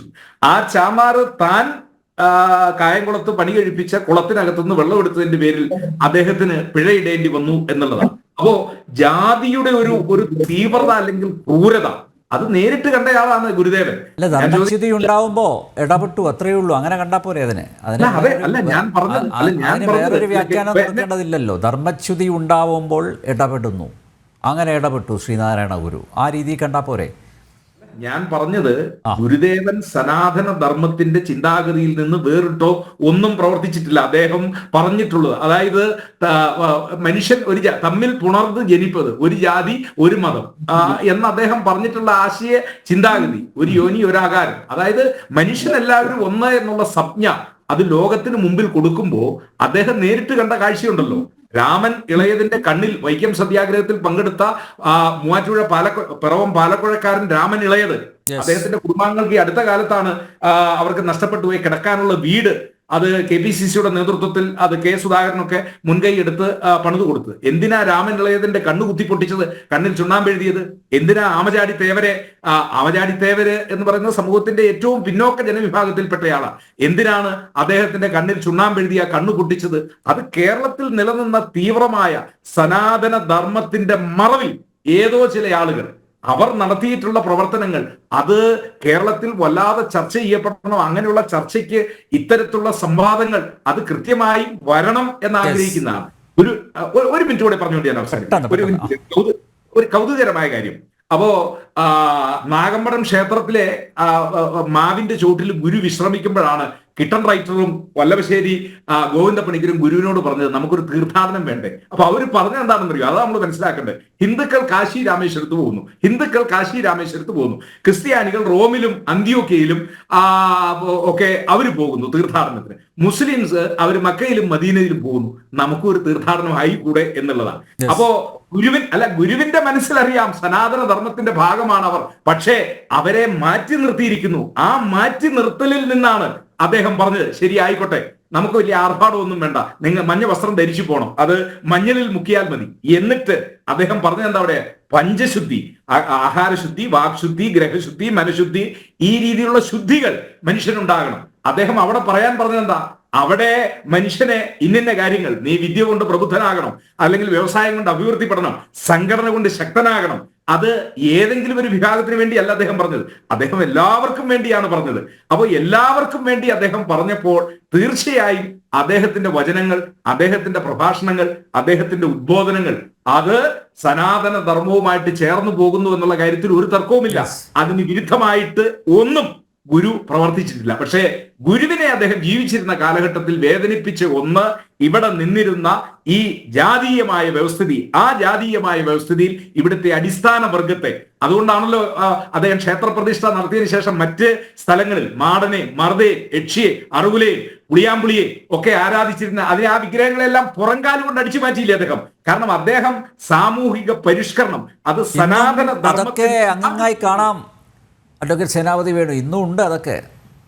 അല്ല ഞാൻ പറഞ്ഞത് അതുകൂടി ഇല്ലായിരുന്നെങ്കിലോ, ഇപ്പൊ ഗുരുദേവൻ കൂടി ഇല്ലായിരുന്നെങ്കിലോ ഈ വർത്തമാന കാലഘട്ടത്തിൽ, അതാണ് നമ്മൾ മനസ്സിലാക്കേണ്ടത്. ഗുരുദേവനെ പോലെ, അയ്യ വൈകുണ്ഠസ്വാമിയെ പോലെ, അതല്ല എങ്കിൽ അയ്യരങ്കാളിയെ പോലെ, പണ്ഡിറ്റ് കറുപ്പനെ പോലെ ഉള്ള സാമൂഹിക പരിഷ്കർത്താക്കൾ കൂടി, അവരുടെ എല്ലാം മുമ്പിൽ കമ്മ്യൂണിസ്റ്റുകാരൻ കയറി നിൽക്കുന്നു എന്ന് വേറെ കാര്യം. അവർക്ക് സാമൂഹ്യ നവോത്ഥാനത്തിൽ ഒരു പങ്കുമില്ല. അവർ ഇതിന്റെയൊക്കെ മുമ്പിൽ കയറി നിന്ന് ഇതിന്റെ പങ്ക് പറ്റുന്നു എന്നുള്ളതാണ്. അപ്പോ ഈ സാമൂഹിക പരിഷ്കർത്താക്കളൊന്നും സനാതന ധർമ്മത്തിനെതിരായിരുന്നില്ല. സനാതന ധർമ്മത്തിന്റെ നല്ല മാർഗത്തിലൂടെ സമൂഹത്തെ പരിഷ്കരിക്കാനാണ് ഇവർ ശ്രമിച്ചത്. പക്ഷെ ആ ശ്രമത്തിന്റെ മുമ്പിൽ കയറി നിന്നുകൊണ്ട് ഞങ്ങളാണ് നവോത്ഥാന നായകർ എന്ന് അവകാശപ്പെടാൻ കമ്മ്യൂണിസ്റ്റുകാർ എല്ലാ കാലഘട്ടത്തിലും ശ്രമിച്ചുകൊണ്ടിരിക്കുന്നു. ആ ശ്രമത്തിന്റെ ഭാഗമായി നമ്മൾ ഇതിനെ കണ്ടാൽ മതി എന്ന് മാത്രമാണ് എനിക്ക് സൂചിപ്പിക്കാൻ. എല്ലാ കോൺഗ്രസ്സുകാരും അങ്ങനെ മനസ്സിലാക്കിയാൽ നല്ലത്. ശ്രീജിത്തെ, 1 മിനിറ്റ് കൊണ്ട് ചർച്ച അവസാനിപ്പിക്കണം. Anything to add please?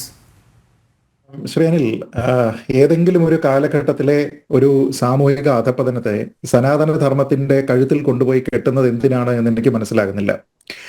Vaikom സത്യാഗ്രഹത്തെക്കുറിച്ച് നമ്മൾ പറയുമ്പോൾ അതിൽ തന്നെ അന്നുണ്ടായിരുന്ന നായർ സമുദായത്തിന്റെ നിലപാട് എന്തായിരുന്നു എന്നതുകൂടി ചിന്തിക്കേണ്ടതാണ്. മന്നത്ത് പത്മനാഭൻ നയിച്ചിരുന്ന ഒരു യാത്ര പിന്നീട് സവർണ പദയാത്ര എന്ന പേരിൽ അറിയപ്പെടുന്നു. ഏതാനും വിരലിലെണ്ണാവുന്ന ആൾക്കാരുമായിട്ട് തുടങ്ങിയിരുന്ന ആ യാത്ര അന്ന് തിരുവനന്തപുരത്ത് എത്തുമ്പോഴേക്ക് 5000-ലധികം ആൾക്കാർ അവിടെ ഉണ്ടായിരുന്നു. അവരുടെ ഭാഗത്ത് നിന്ന് ഇങ്ങനെ ഈ വഴികളെല്ലാം തന്നെ പൊതുവഴികളായി ആൾക്കാർക്ക് എല്ലാവർക്കും തന്നെ അത് തുറന്നു കൊടുക്കണം എന്ന് പറഞ്ഞുകൊണ്ടുള്ള ഒരു പെറ്റീഷനാണ് അവർ പിന്നീട് സമർപ്പിക്കുന്നത്. അത് പിന്നീട് അതിൽ ഫർദർ ആയിട്ടുള്ള ആക്ഷൻസ് ഉണ്ടാവുകയും അത് ക്ഷേത്രപ്രവേശന വിളംബരത്തിലേക്കൊക്കെ എത്തുകയും ഒക്കെ ചെയ്യുന്നതെല്ലാം തന്നെ നമുക്കറിയാവുന്നതാണ്. അപ്പൊ അങ്ങനെ നോക്കിക്കഴിഞ്ഞാൽ ആ സമയത്ത് സനാതനധർമ്മം എവിടെയായിരുന്നു നിന്നിരുന്നത്? സനാതനധർമ്മം പറഞ്ഞു വൈക്കത്തുള്ള പൊതുവഴികളല്ല, അത് ഉയർന്ന വിഭാഗത്തിലുള്ള ആൾക്കാർക്ക് മാത്രമാണ്, അവിടെ പിന്നാക്ക വിഭാഗക്കാർക്കുള്ളതല്ല എന്ന് പറഞ്ഞിരുന്നു. അപ്പൊ എന്തിനാണ് ഏതെങ്കിലും ഒരു പ്രത്യേക കാലഘട്ടത്തിൽ ഉണ്ടായിരുന്ന തെറ്റായിട്ടുള്ള സാമൂഹ്യ അധപ്പതനത്തിനെ ഒരു മതവിഭാഗത്തിന്റെ പേരിലേക്ക് അല്ലെങ്കിൽ ഒരു സനാതന ധർമ്മത്തിന്റെ പേരിലേക്ക് കൊണ്ടുപോയി വെക്കുക എന്നതിനെ പറ്റി എനിക്ക് ഇപ്പോഴും മനസ്സിലായിട്ടില്ല. പിന്നെ ഒരു കാര്യം കൂടി പറയാനുള്ളത്, സനാതന ധർമ്മം എന്ന് പറയുമ്പോൾ സനാതനം എന്ന വാക്കിന്റെ അർത്ഥം തന്നെ നാശമില്ലാത്തത് എന്നാണെന്ന് നമുക്കറിയാം. അപ്പൊ എന്തുകൊണ്ടാണ് ഒരുപക്ഷെ അതിന് നാശമില്ലാത്തത് എന്ന പേര് വന്നത്? നശിപ്പിക്കാനായി ആൾക്കാർ നിരന്തരമായി ശ്രമിക്കും എന്നതുകൊണ്ട് കൂടിയാവാം. നമ്മൾ ചരിത്രം പരിശോധിച്ച് നോക്കിയാൽ അധിനിവേശത്തിന്റെ ഭാഗമായി, രാഷ്ട്രീയത്തിന്റെ ഭാഗമായി, സാംസ്കാരിക ക്രൂരതയുടെ ഭാഗമായി, ഇതര മതസ്ഥാപനത്തിനായിട്ടൊക്കെ തന്നെ ഇതിനെ ഇല്ലാതെയാക്കാനായിട്ട് പല ആൾക്കാരും ശ്രമിച്ചിട്ടുണ്ട്. അപ്പൊ സനാതന ധർമ്മത്തിന് ഇന്നത്തെ കാലത്ത് അത് കേവലം ജാതി വ്യവസ്ഥ മാത്രമായിരുന്നു എന്ന രീതിയിലത്തേക്ക് ചിത്രീകരിക്കുന്ന സമയത്ത് സർക്കാരിനോട് നമ്മൾ തിരിച്ചു ചോദിക്കേണ്ടത്, ഇന്ന് സനാതന ധർമ്മമല്ലല്ലോ ഇവിടെ ഭരിക്കുന്നത്, ഇന്ന് സർക്കാരല്ലേ ഭരിക്കുന്നത്? ഇന്ന് ജാതി ചോദിക്കുന്നത് ആരാണ്? ഇന്ന് ആൾക്കാരിൽ നീ മുന്നാക്ക വിഭാഗക്കാരനാണ്, നീ പിന്നാക്ക വിഭാഗക്കാരനാണ് എന്ന് പറഞ്ഞുകൊണ്ട് ആൾക്കാരുടെ ഇടയിൽ ജാതി ചിന്ത കുത്തിവെക്കുന്നത് ആരാണ്? സർക്കാരാണ്, അല്ലേ? നമ്മൾ ആരെങ്കിലും ആണോ? സ്വകാര്യ സ്ഥാപനങ്ങളാണോ? സ്വകാര്യ വ്യക്തികളാണോ? അപ്പൊ ഇന്നും ഈ രീതിയിലുള്ള വിവേചനമുണ്ട് എന്ന് പറയുന്നത് സർക്കാരാണ്. ആ സർക്കാരിനെ നയിക്കുന്ന വ്യക്തി ഇവിടെ വന്നിട്ട് ഒരു വ്യക്തി ഇതാ നോക്കൂ, നിങ്ങളൊക്കെ കരുതിയിരുന്ന ആൾ സനാതന ധർമ്മത്തിന് എതിരായിരുന്നു, അതിന്റെ വക്താവും പ്രയോക്താവും അല്ല എന്ന് പറഞ്ഞാൽ ഇന്നത്തെ കാലത്തിലെ ജാതി വ്യവസ്ഥയെ നമ്മൾ പിന്നീട് ഒരു 100 വർഷം കഴിഞ്ഞ് അടയാളപ്പെടുത്തുന്ന സമയത്ത് കേരളത്തിൽ ഇന്ന് നിലനിൽക്കുന്ന ജാതി വ്യവസ്ഥയ്ക്ക് കാരണക്കാരൻ പിണറായി വിജയനായിരുന്നു എന്നൊരു വ്യാഖ്യാനം ചമച്ചാൽ എങ്ങനെയിരിക്കും?